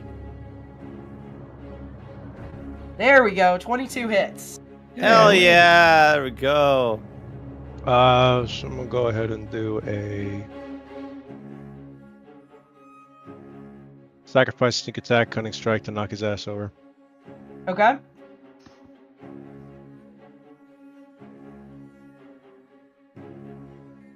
So there's All the right, damage what- roll for him. Yep. What save does he need to do? He needs to do a. He only says Hey, dex. Sam. I actually have to look at D&D. Hang on.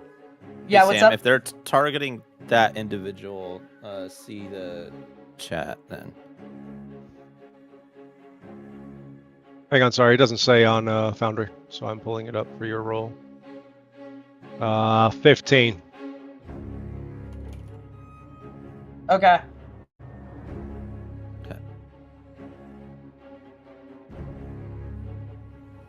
All right. 15 dex. Yes. He fails. Falls on his ass. All right. He is now prone.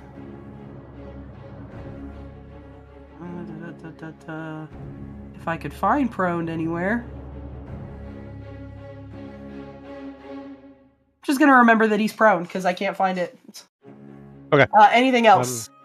He's gonna move, take a better look at the hooded man with the orb on his belt. But then Okay. move down towards Russ. Okay. We're becoming slowly outnumbered. We have the advantage. Icarius.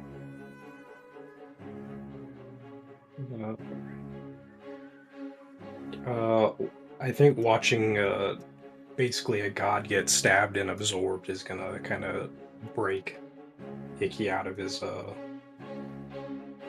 frenzy, and he is going to try to non-lethal this person.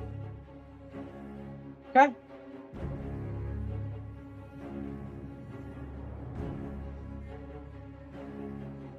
Boom. 2 hits.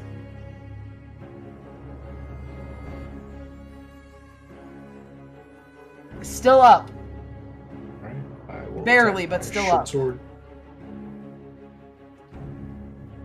Ooh, that was a nat 1 and an 18. 25 hits. Alright, how do you non-lethally take him out? So as they turn their back to me to attack Scrum, Icky will just take his short sword and bop him on the back of the head. Bop him on the back of the head. As you bop them on the back of the head and they fall to the ground, you see all that kind of rainbow magic that was all surrounding them just dissipates. And you see a Kalashtar there with rainbow hair.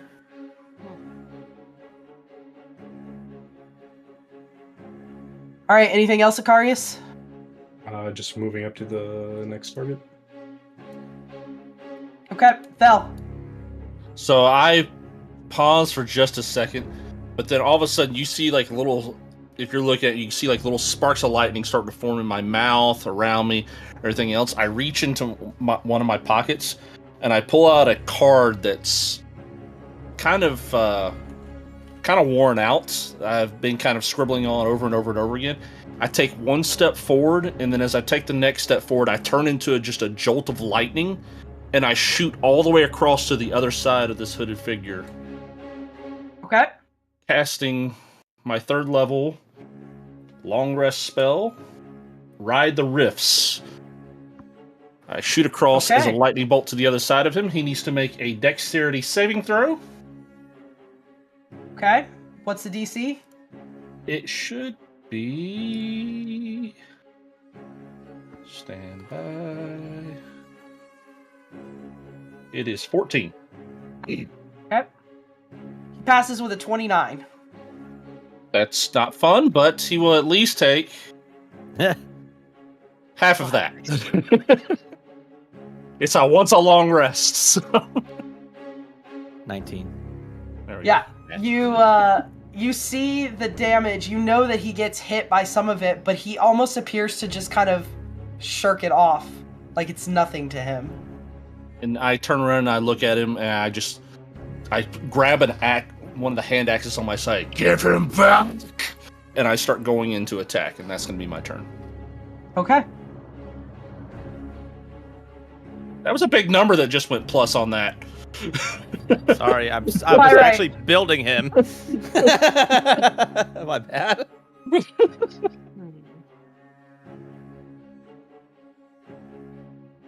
I wasn't expecting him to be used. So Pyrite just sees this god fall, and she's just like, gods can die? And then she sees Thel shoot across in a bolt of lightning to confront this thing. And she turns to the creature or person she's facing, and she's like, I'm not gonna fight you. And I'm gonna use her longbow and target that hooded figure. Okay, before you fire, the hooded figure turns to you and says, I'll leave her with you now. And he is going to use a legendary action to basically jump. Get back here, you coward! Across the map. Oh. Okay. Can I still hit him? Let me see how far. Yeah, you can still hit him. Yeah. I'm still gonna try and hit him. Yeah, go for it.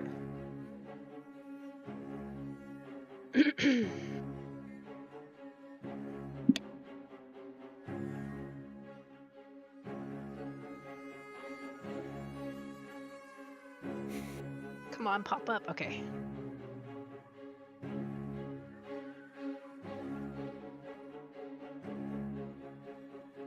A 20 does not hit. You serious? I'm dead serious. You have a second attack. No! Alright, one more.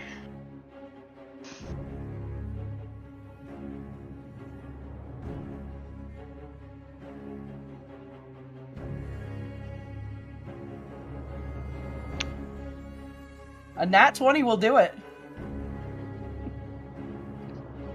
Take it.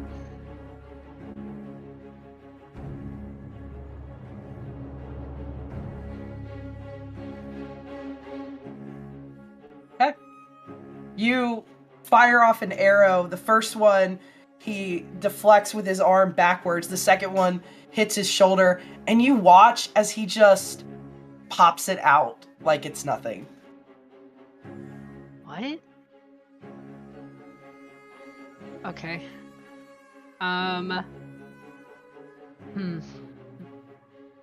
Well, I don't know if it matters, but he does get like 10 feet less of movement, so I'm doing my part. Okay. And then I'm gonna use her tactical shift, and it'll activate my second wind, so I have 2 left if I'm reading that right. Okay. And I'm gonna move away, and it won't provoke an opportunity attack from the other guy. Yep. And I'll get closer to Phil. Okay. Just measure it. I can only go 15 feet. Okay.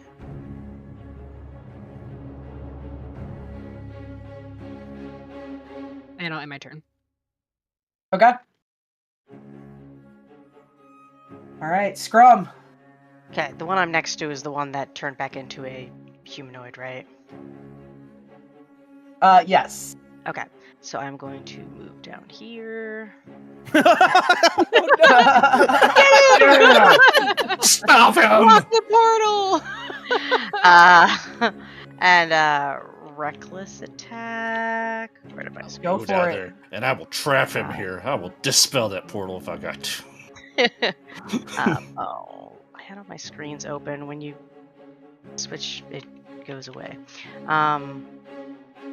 Do I have to hit reckless attack or no? Here. No, you don't have to hit. Just know that you're rolling at advantage. Okay. And targeted already. Attack.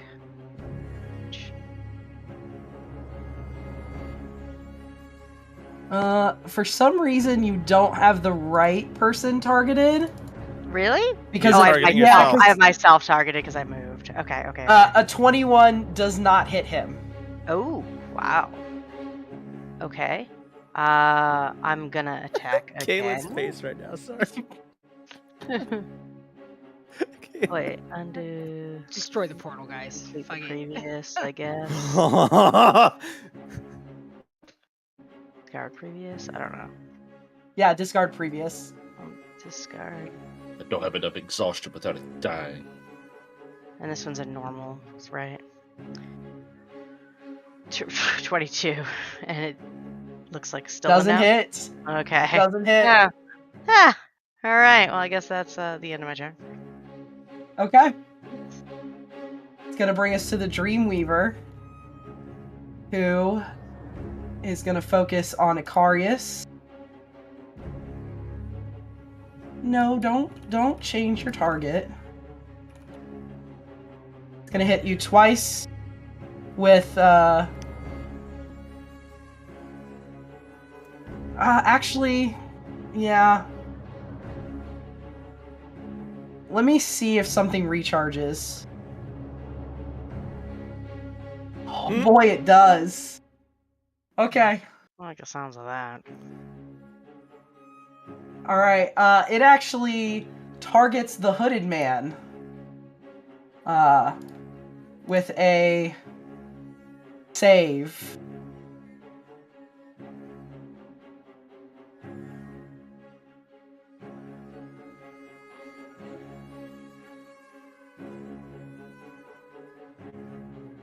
And the hooded man passes it with a 33. Oh. And that is the end of that turn. And then we have the Whispering Dreams, who aren't really close enough to go after the hooded man. The guy next to him is yelling, "Stop him! Stop him! Don't let him get away with that power!" But he can't really get to him, so he's gonna attack Thel with his puny little attack that he's got. And doesn't hit with an 11.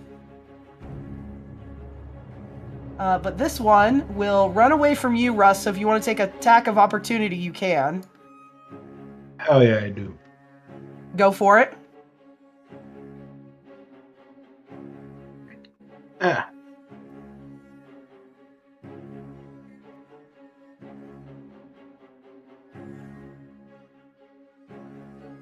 Did it do? Yeah, you just have to hit your attack button. Oh. Damn, I'm like behind a step. There we go. 23 hits. Do your damage. Excellent. Get pieced up. Alright, you do 8 damage, and he continues to run to about here. And he attacks the hooded man.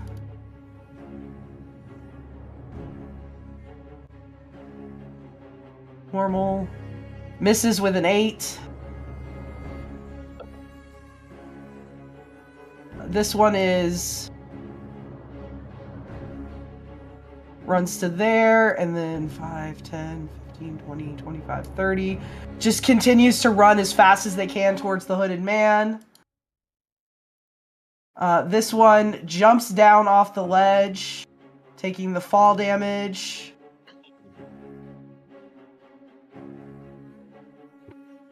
Takes 7 fall damage. And continues to run to there and fires off at the hooded man.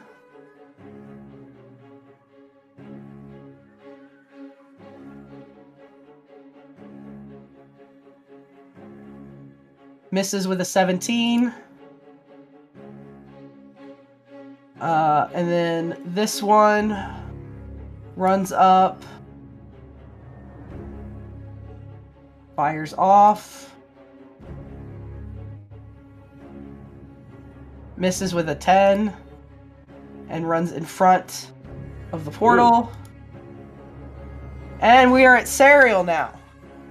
Yay! I'm so safe and sound. You know what I mean? Yeah. Okay. So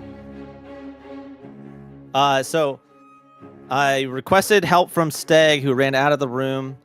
I'm kind of looking around, and I see a letter on the nightstand, and I look over to it. Shiva, can you hand that to me? Whose is that? I don't know whose it is, but yeah, here. She takes it. Her hand's probably like shaking. Serial, this coin has brought me good luck. I hope it will help you come back to us. If you're reading this, it worked, and I wasn't there to welcome you back. Welcome back. You are missed. Treferin. Gold coin. Looks down, sees that she has a new necklace with a gold coin, and smiles. And then looks at the door like, now, where the fuck is Steg?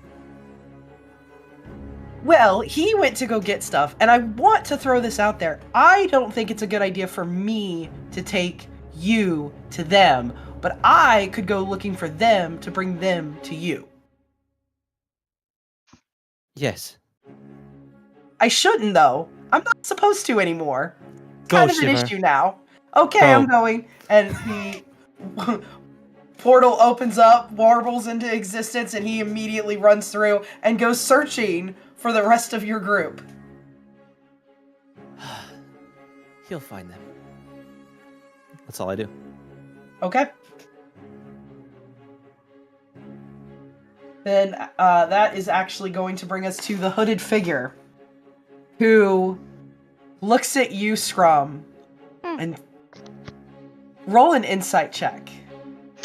Let's see. Not so great.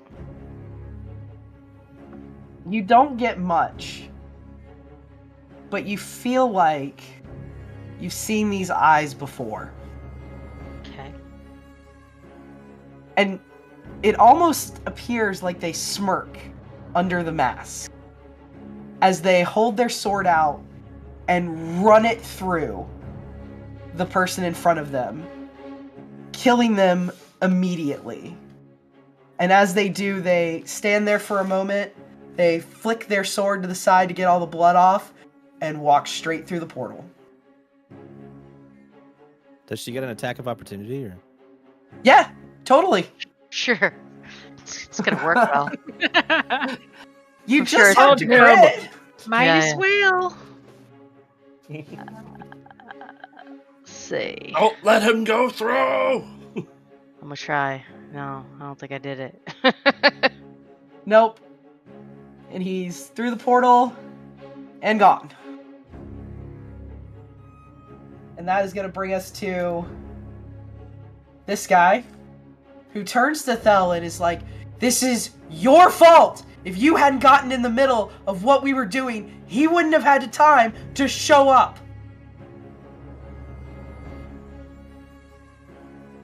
I just turn and glare at him, just rage and murder in my eyes. Hey, you're the one that left the boy. portal open.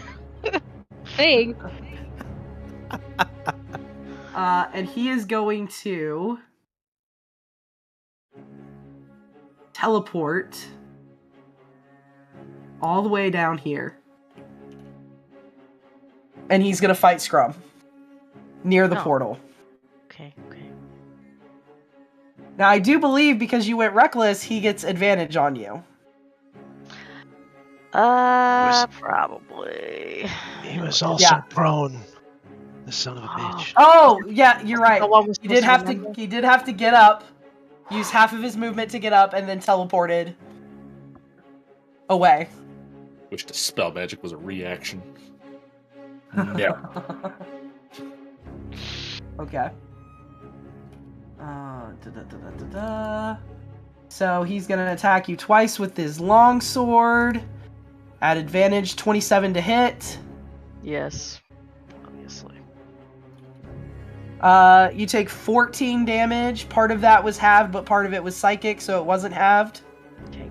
And then he's gonna attack you again. For 17 to hit. Yep. And he does 18 damage. Okay. Okay. Russ, it is now your turn. Nice. I don't like any of these lads, but who does this lad think he is? Yelling at everybody like that. Like he knows me. Go for it, man. Punch him in the back of the head. Okay. You got advantage. Excellent. Not gonna do it with a 16. I was too hype. Barely misses. Gotta relax. Nat 20 will do it, however. How about Biggin? Big. Beak. Yeah, you do 15 damage as you run up and just smash him in the back of the head. The dirtiest hit you've ever seen. Yep. Alright. Armand. Armand starts moving 5. Oh, okay. He doesn't move. I lied. Try again. There we go. I must be lagging. 10, 15. Takes a shot at this guy. Right here. Okay.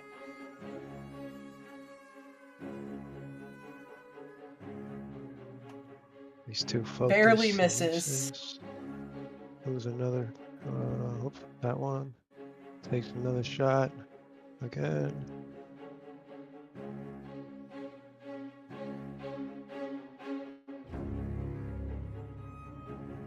This is That again. should have hit. That should have given you a 17, so go ahead and roll the damage. Okay. Like, I watched the way that those dice got stuck, and the 17 was facing up. Okay. That's not going to be a sneak attack, though, so he'll just do the solid damage. Okay. And then he steps through the portal. Oh. Ooh. Okay. Yeah, get him! Icarius.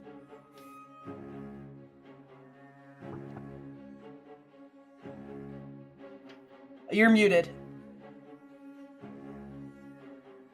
Attack the Joker in front of me. Okay, go for it.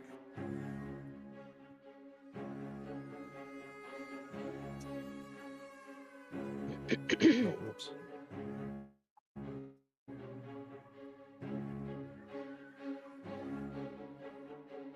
Unfortunately, not going to do it with a 12. Alright, then I will attack with my short sword. Okay. Nice, that'll definitely hit with a 26. Nice, 7 points of damage. Alright, Fel. Okay, it's time to chase some folks down here. 5, 10, 15. You guys need a little sorceress here with you, I'm just saying. Yeah, right. Or a big sorceress with this, Sorcerer. if Shiver could hurry up. I'd make it that easy. Come on. Easy! Shrugging off all of our biggest hits. Yeah, I'm gonna go to there, and then I do see Scrum's struggling a bit, so I'm still trying to run forward, but I'm gonna yell at Scrum, "Don't let him push you around like that," and cast a level 2 healing word. Nice. So, healing Yeah, I've been word. beating up on Scrum a little bit. I love that. Well, choose your class, choose your damage. Ooh. Oh, nice. 22 back. Ooh. Nice. Apparently, he gets 22 healed back. the Yeah, hold on. I'm Oops. fixing it. I'm fixing it. Not you, her. There you go. There we go. You stay half dead. Hey man, I'm half Not dead. even close, buddy. Not even close. A quarter dead? God. Yeah, maybe a quarter. Hit him harder, Scrub. Yeah. All right. Anything else, though? Bonus action. Oh, I haven't done an action. Oh, I totally forgot I had an action too. Spectral card at this guy that's right here in my way of getting to the portal. Okay. Crud. Target. I was trying to calculate the bonus actions there. Totally forgot about that part.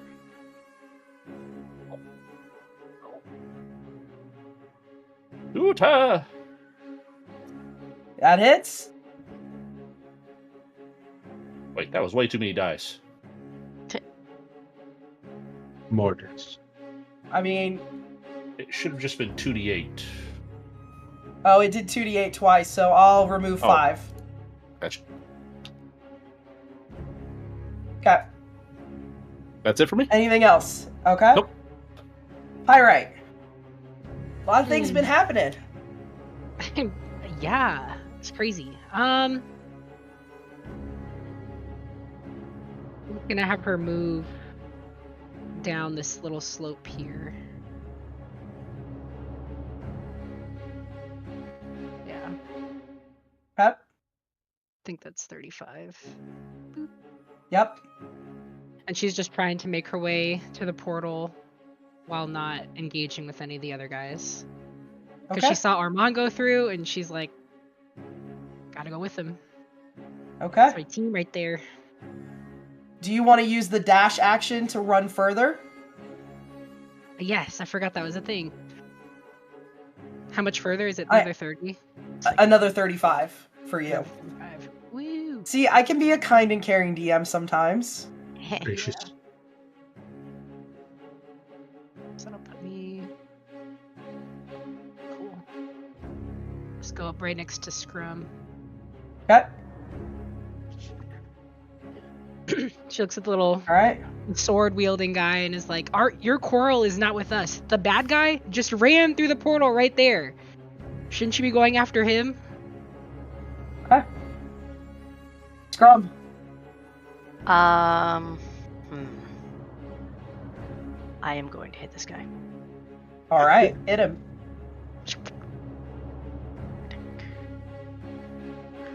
Advantage.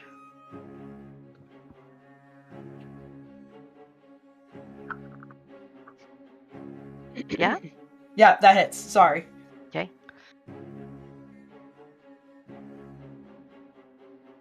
$14 damage. Nice. Hit him again. Okay. Oh my god, die already! Right.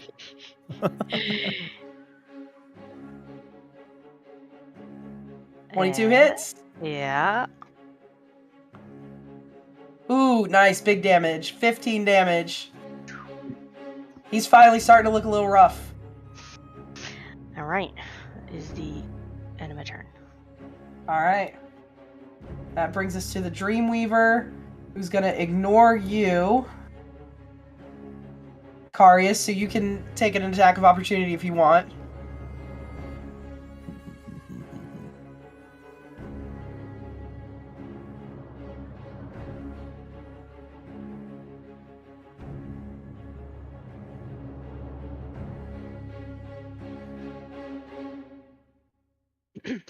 There we go.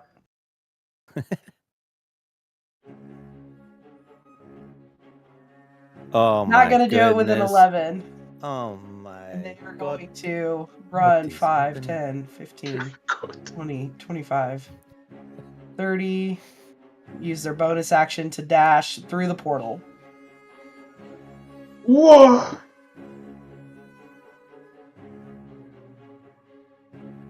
Armand, you see somebody show up on the other side of the portal with you now.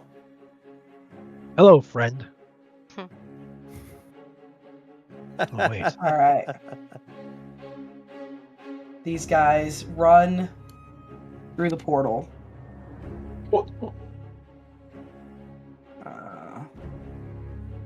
Moves here. And 15, 20, 25, 30. And then dashes to get through.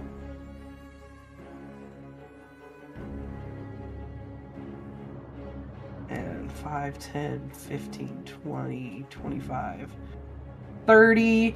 Do you still have a reaction, Russ? This turn, yes. Okay. You can take an attack of opportunity as they run by you. I'm gonna save it for this other lad. All right. They run by you and through the portal. And that's going to bring us to this guy, who is going to do the same thing. You guys can both take attack of opportunities. Yeah. And I will.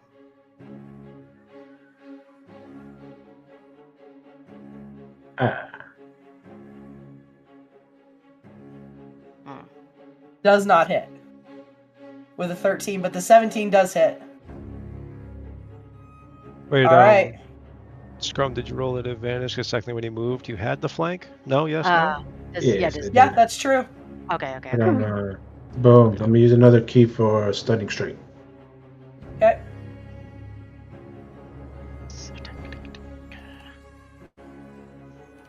No, still good. First shot. Yeah. It passes with a 15. Damn it. Yeah, I know.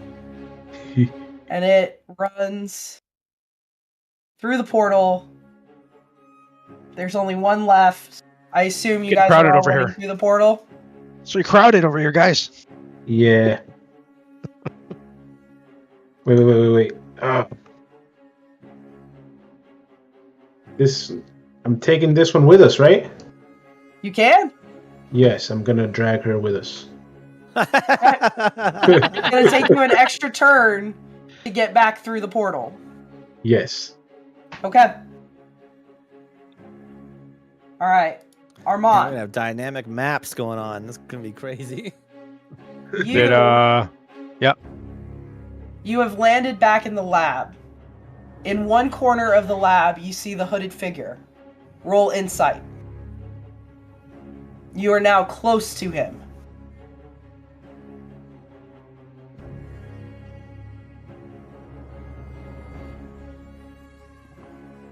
You 22. You know who this is. You feel it in your bones. You feel it in your gut. The way they move, how you've trained with them in the past. You're convinced. And I'm going to send you a message telling you who you believe the hooded figure to be. It's a whisper. And while we do that, we're going to take our last break for the night. Oh. So be back at 10:05. So about almost 10 minutes, 11 minutes.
All right, and we are back, and I do believe it is Armand's turn.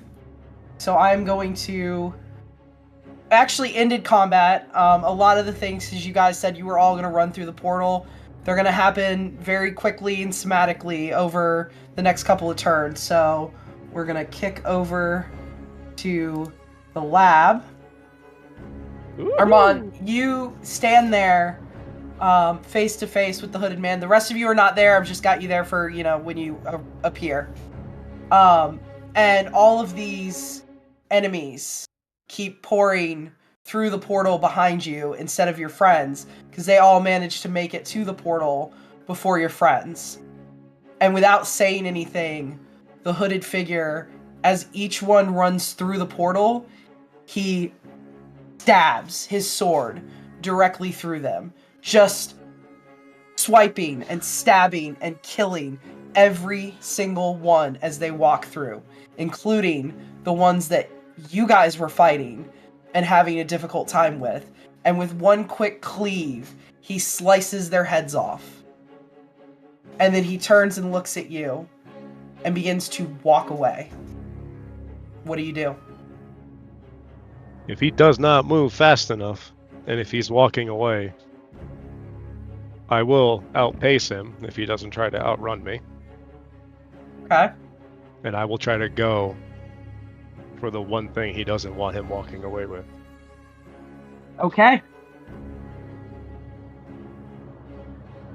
Alright, I'm going to need a sleight of hand versus his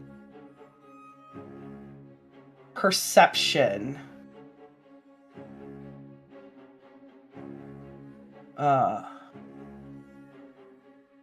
Okay. Well, it's a good thing I did the recap. Use my inspiration. Yep, that's true. See if it makes a difference. No, it doesn't. Because fuck me tonight. As you go to grab this orb, he very quickly turns his body to the side as you were outpacing him. Doesn't say a word, just puts his finger up and waves it at you like, no, no, no, no. And then begins to sprint as fast as he can away from you. He will pursue. You will not go far. We refuse. Shouting after him. Yeah.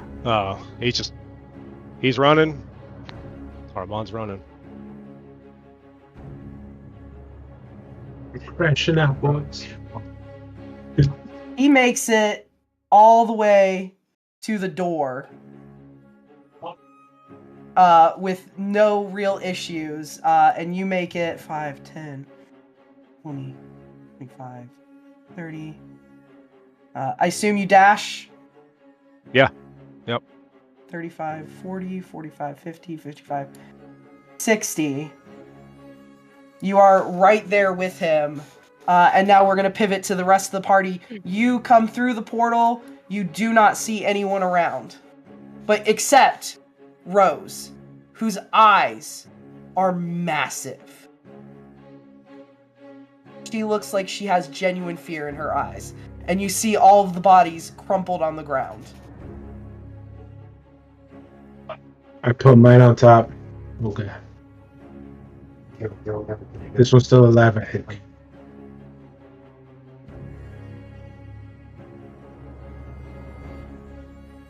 What else do you guys do? Did that arrow that hit that dude draw any blood? The crit? I can't remember if it did or not. Yeah, it technically drew a little bit of blood. I don't know if it'll matter, but if he bled on the ground, Aki will try to scoop some up. Okay. Yeah, you can do that after, when you were dealing with your running out of the portal. A few seconds pass, and Rose finally shakes her head, and she takes off running. 5, 10, 15, 20, 25, 30...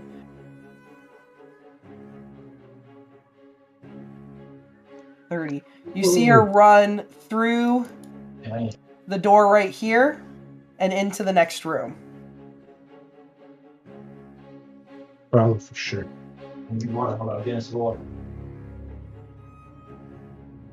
Are you guys following? Suppose we should follow her. Yeah. Yeah. Where you going, Rose? Where is Shiva?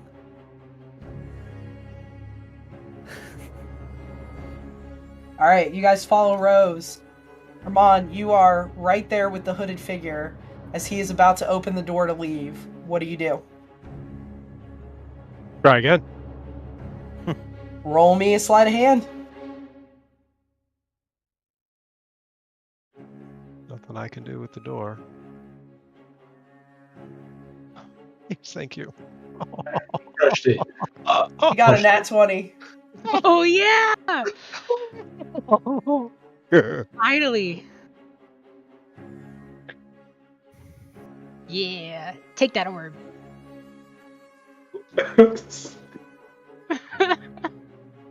Okay. You manage to slip the orb away from the hooded figure. And the hooded figure runs out the door. And then a beat passes. And they're running back in. And they look at you and they shake their head. How much HP do you have? Not enough.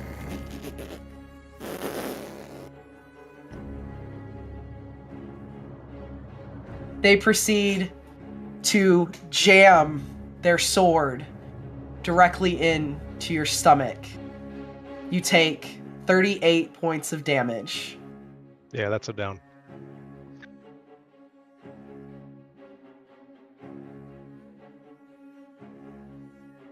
And as you fall to the ground, you hear, and everything's going fuzzy, you hear a scream. And yeah, go ahead. Sorry. Oh no, okay, we're good. It didn't come through. Phelan, no! And the hooded figure reaches down, picks up the orb as your body falls backward unconscious, and runs out the door. And the rest of you just heard Rose yell, "Phelan, no," as you watch through the doorway as Armand's body hits the floor. And the hooded figure runs off. Wait!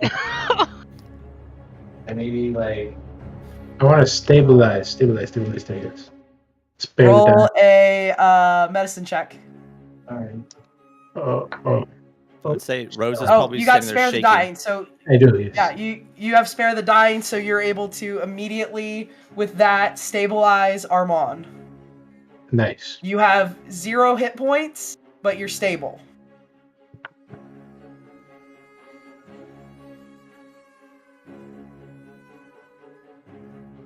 I'd say Rose is probably shaking, eyes wide. Can we just like shove past her and get into this room? Yeah. You can shove past her. Yeah. Get out of the way. Armand! And Pirate just runs up to him, sees him on the ground. She turns to us and is like, is he gonna be okay? Yes, for now, yes. She turns to Rose and is like, you said Phelan? The Phelan? Yeah, what the fuck? Yes. That was absolutely him. I had my suspicions that something was not right with him. But this, I never would have thought this. How are we supposed to believe you? You were outside at this portal. You let him in. Anyone could walk through the portal. It was just open. I was in there with you. Watching you. Sorry, I thought she was outside the portal. No, she was in there watching you. When did you find out it was him? watching him move. The better question is, what the fuck are you gonna do now? What are we supposed to do now? That is a good question. Very good question. Yes. Very, very good question. I suppose that we need to reach out to... I had to think, which of the S-rings could we trust? I don't know. You have to move quickly. He knows you know now. You've endangered us.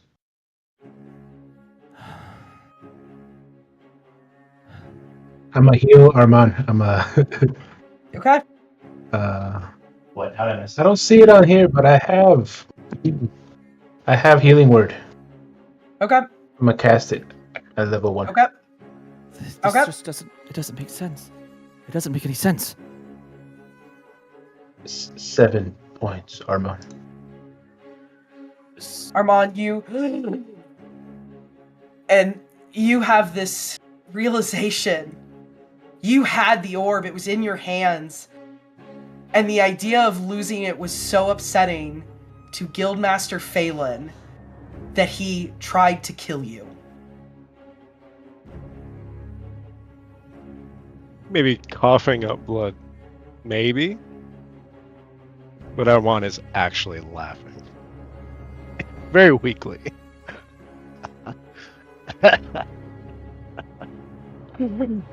Coward. What is...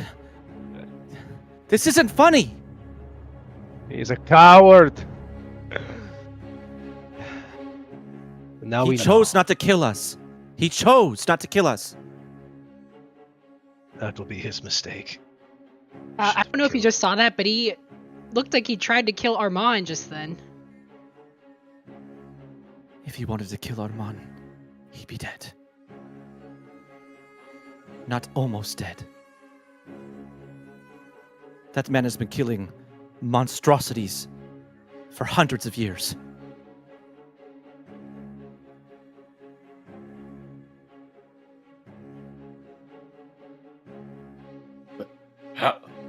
How could one of the Thalantir do that? No, that couldn't have been Phelan. No, a Thalantir would never have done that. Ness was his friend. How would she? No, that couldn't have been Phelan. Something's playing tricks right now. Has to be. I wish this was true, Thel. I wish. Armand? We need to send a message to Dawnrest, I think. The man is Dawnrest. Ariel's there, and she's not exactly in fighting condition, I would assume. We have to get back. How can we get back as soon as possible? Do any of you have sending, the ability to send a message?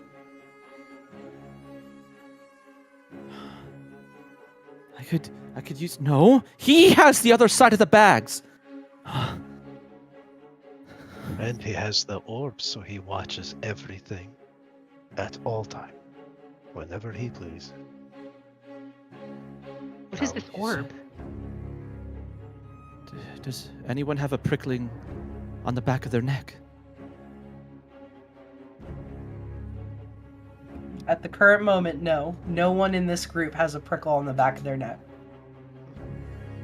If no one feels that, then he's not watching us. The orb, by right, is the ability to see through the eyes of another. It is the key. The key to the veil, and how we protect. That orb was found by Phelan and his original friends, the Thalantir of old, in the altar of the children. It is an object of the gods. It allows the user to see behind the eyes of whomever they wish.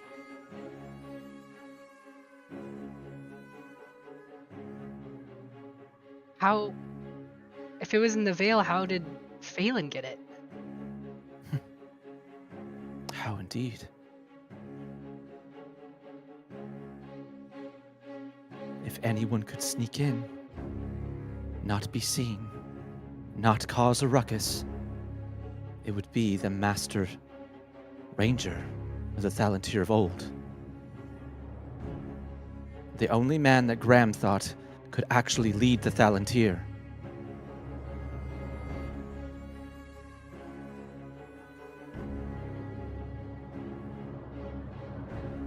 Well, folks, we're doomed. I know this beautiful cave north of Stubble Rock. We could all hide out. The beer is warm but delicious. I promise. No matter who he looks at, all the caves look the same, so we'll be safe forever. But he took the power of a Drashum. And how? How did he take it? You don't just pour it into a glass. What did he do? How did he learn the ability to take the essence and energy of another being? Like, that wasn't a being. That was a god.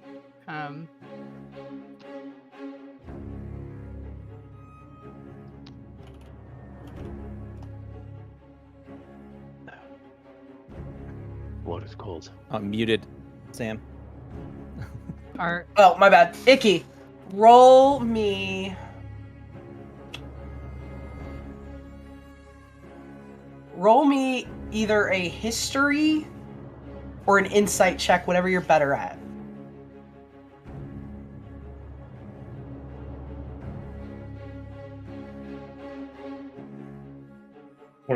You are listening to this conversation. You're listening to them talk about Guildmaster Phelan. And your mind wanders back to the meeting that he had with Honor. A being that you know absorbed the powers of others and took them on for themselves.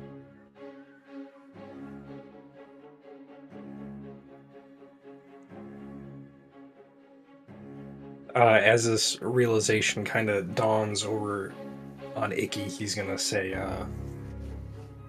that might have been my fault, him learning this technique to absorb another's power.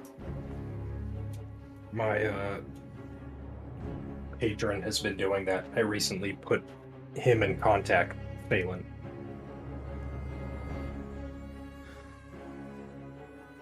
Oh my god!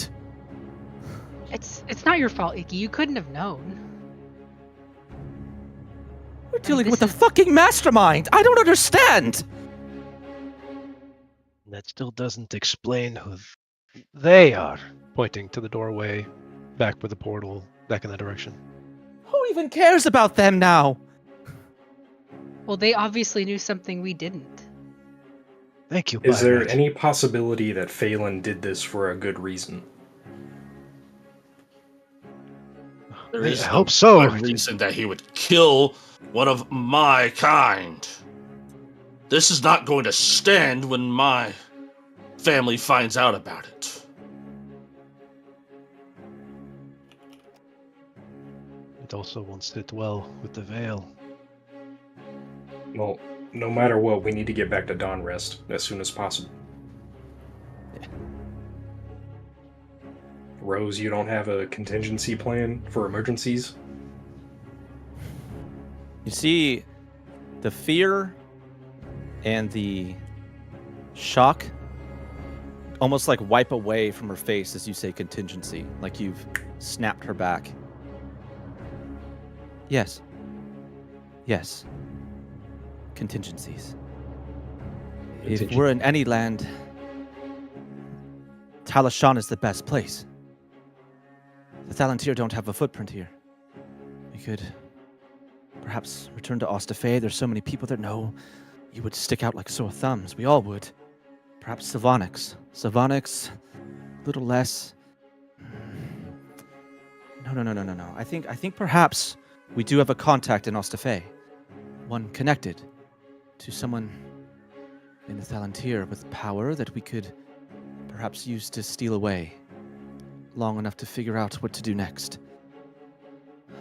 We're not gonna just run and hide after this. Just until I can get a hold of Shiver. We need to get a hold of Shiver.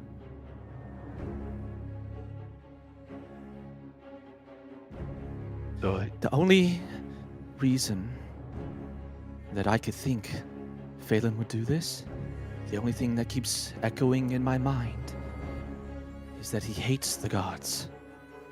He hates them. He truly, truly despises them. And to fight something like that, you would need their power. Out of character, do we know that Phelan has harbored that kind of hate? Is that common knowledge? There's been little hints here and there, especially during your review that happened. He kind of hinted at it here and there, but it's not like a common knowledge thing.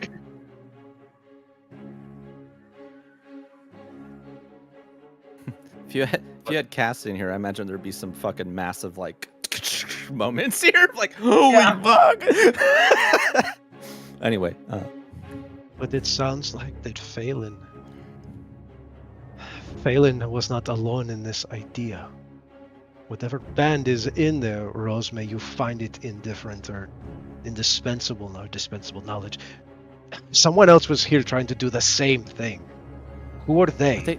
But they fought each other. They obviously were not in cahoots with him. No, but they had the same plan. What did they tell? You were listening when you walked in the portal.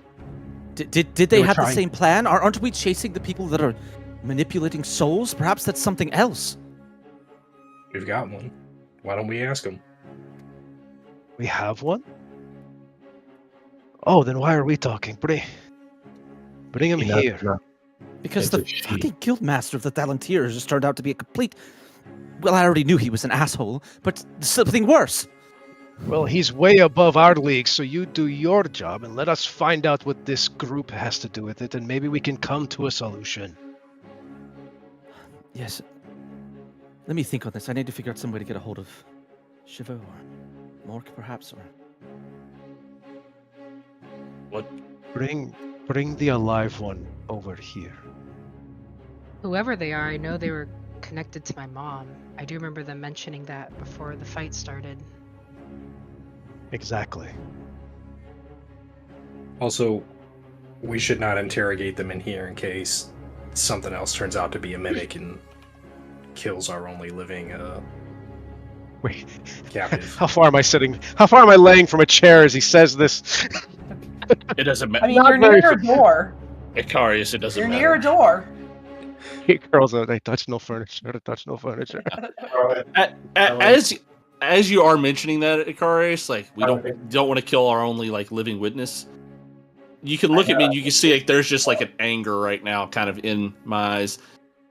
It doesn't matter if they're dead or alive. They will answer my questions. We will figure out what they were doing. God, dude, I'm trying to get to the invisible and pop it open. Someone's got some environmental sound coming through their microphone. Okay. So you guys are going to drag the body over and talk to it? We'll do the alive one first. If we have to kill him, then we will just revive him and talk to him again. Okay. Yeah, you drag the body over, I assume, kind of smack it to wake it up. Yeah. And it gentle. blinks. Oh, I'm about to learn interrogation. L. What? L. I learned a new trick. Magic is interesting. He leans over, he rolls over and touches the floor.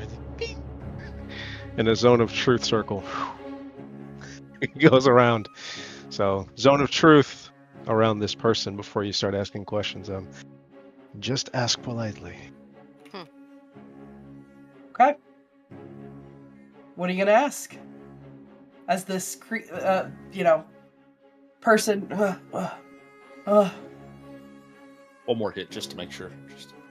Okay, you go whack him across the side of the head. They kind of.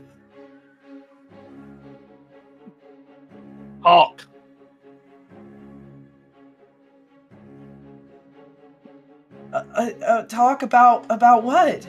Why were you after Valtharius?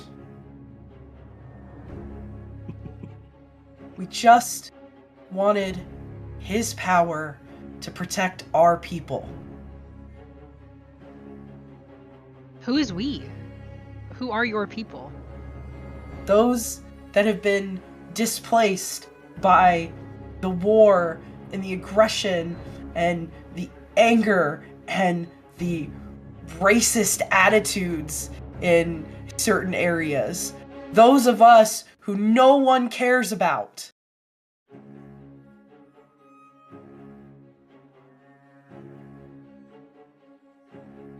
You have to have a leader. Who's your leader? I answer directly to Kanan.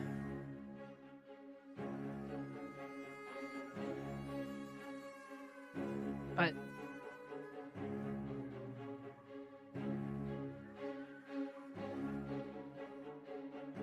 this doesn't make sense. Now Pyrite's spiraling. What was Kanan going to do with this power when she got it? We don't know.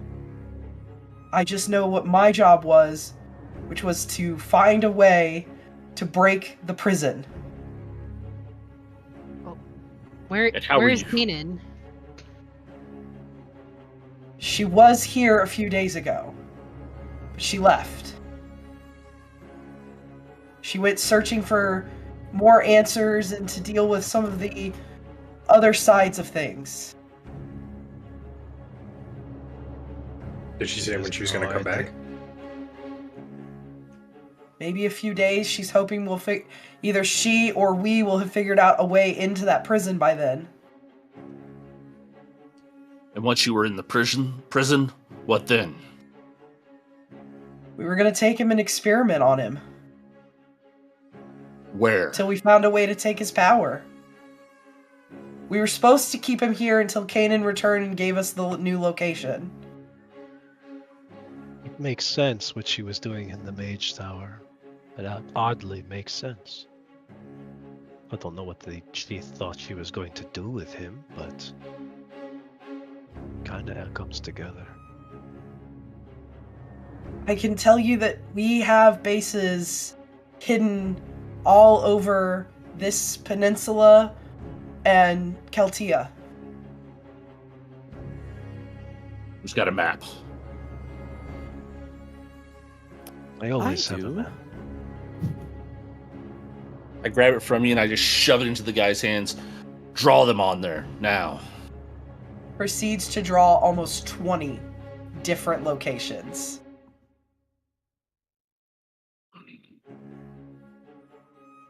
What sort of manpower do you have at these locations? Not much.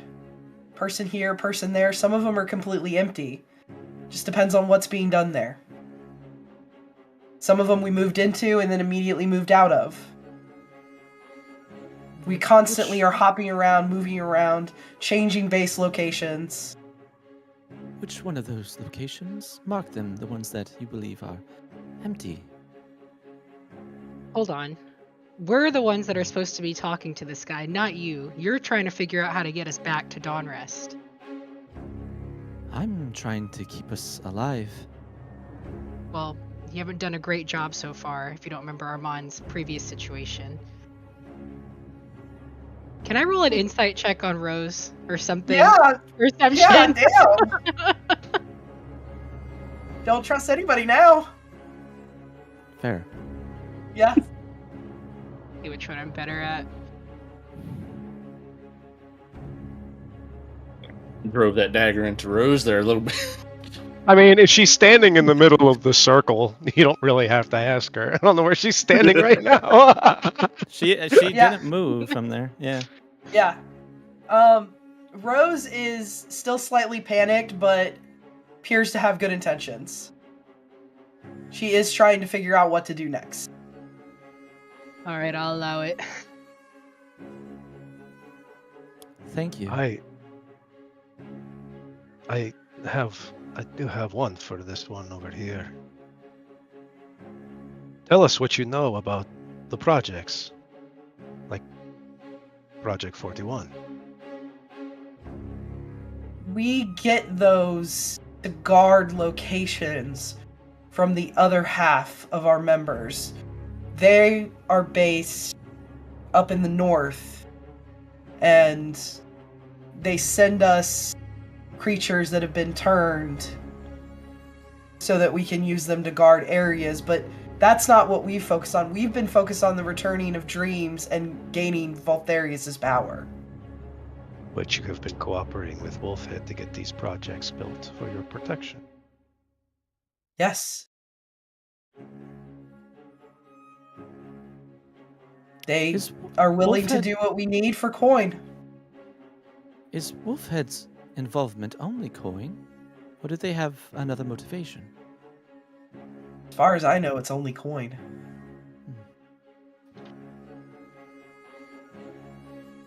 Portals that you use to get to Voltharius. Who made them? Kanan. Does she show any of you how? No. Though I don't believe we're strong enough to be able to do it anyway.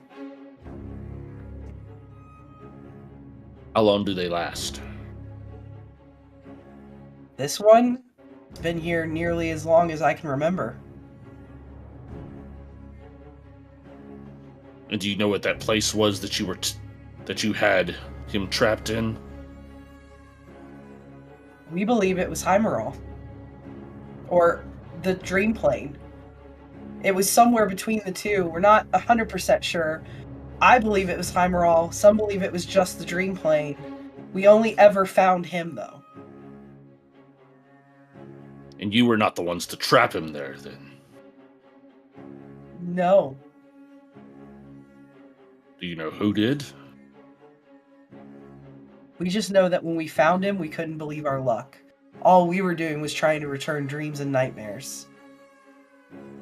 And find ways to protect our people.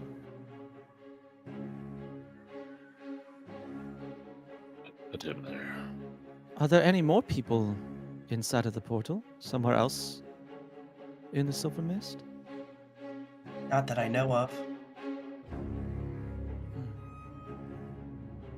Is it possible Phelan trapped him there? How else would he have found us? The orb. But if he trapped Voltharius there, why would he trap Serial with him?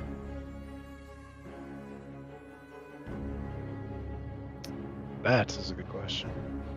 Maybe because she found him? Yes, we didn't quite see what you two saw in that image. There was really nothing to see. It was just a lot of red smoke. But you said you spoke with your mother. Did... And then she got scared and left. She did. Right. Yes, from the report you mentioned that a nightmare came for you. Lovely, sir. Under the zone of truth. Tell me, have you been weaponizing nightmares?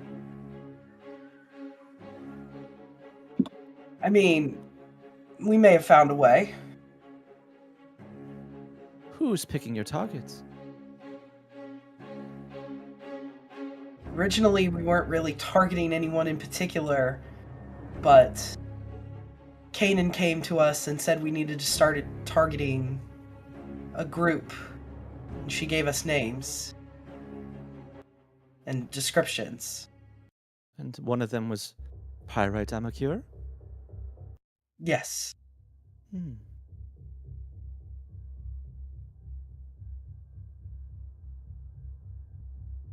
Who else? Armand Galland was another name that I can remember. And I'm guessing about 4 more names? 5 more names, perhaps? 4 or 5?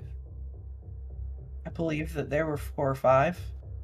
Can't really remember all of them. One of them was kind of weird, so I remember it. It was Icarius something. Morning of the winter. Yes. So she warned us not to continue. It would be our downfall because she would target us. Good to know, too. Mommy Dearest has been misbehaving.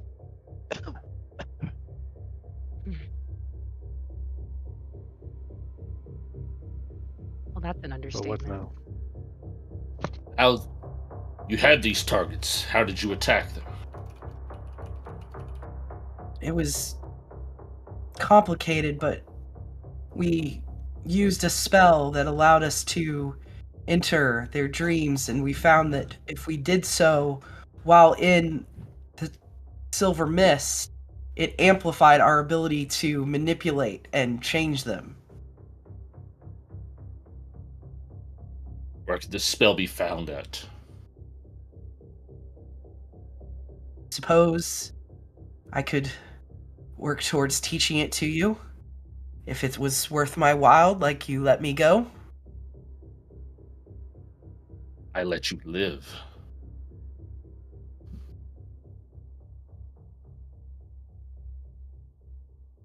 I'm not afraid to die.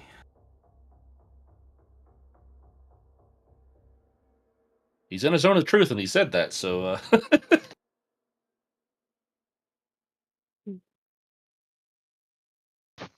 We can make This you one regret being alive, though. And we can keep you alive a long time.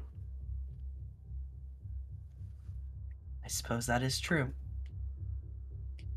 But If would you you're- do that?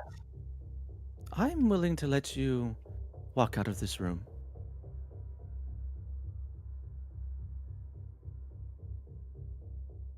And I am the mentor.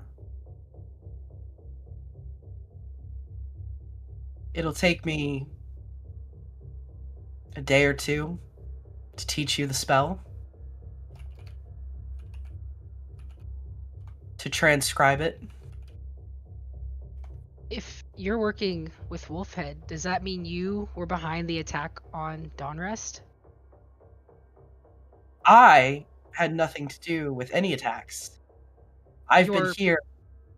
Your posse, your group. Whatever I you call do not yourselves. know.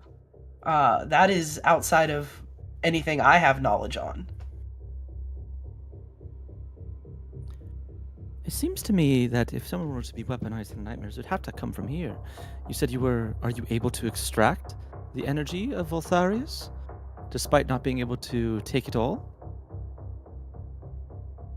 We thought we were extracting some of it, but nothing appeared to come through the prison. Interesting. Say, Rose sets up a telepathic link with Arman and says, it is interesting that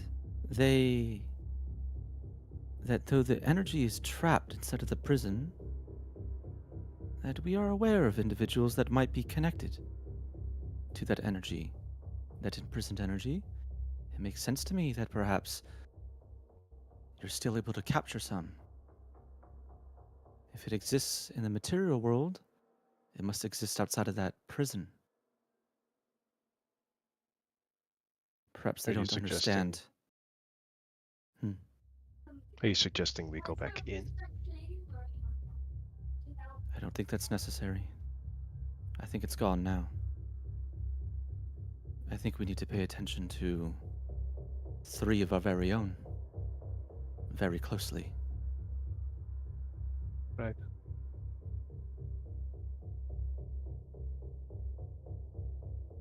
What we need to do is get the word out quickly. We need help. We need allies. Now. We need to get to Dawnrest now, actually. I've changed my mind. We need to go now. As you both have that conversation in your heads, you guys start to feel everything warble and shift around you as suddenly a portal opens up and Shiver appears and says, "Oh, I've found you! Serial is awake! We need to go!" And that is where we're going to end tonight.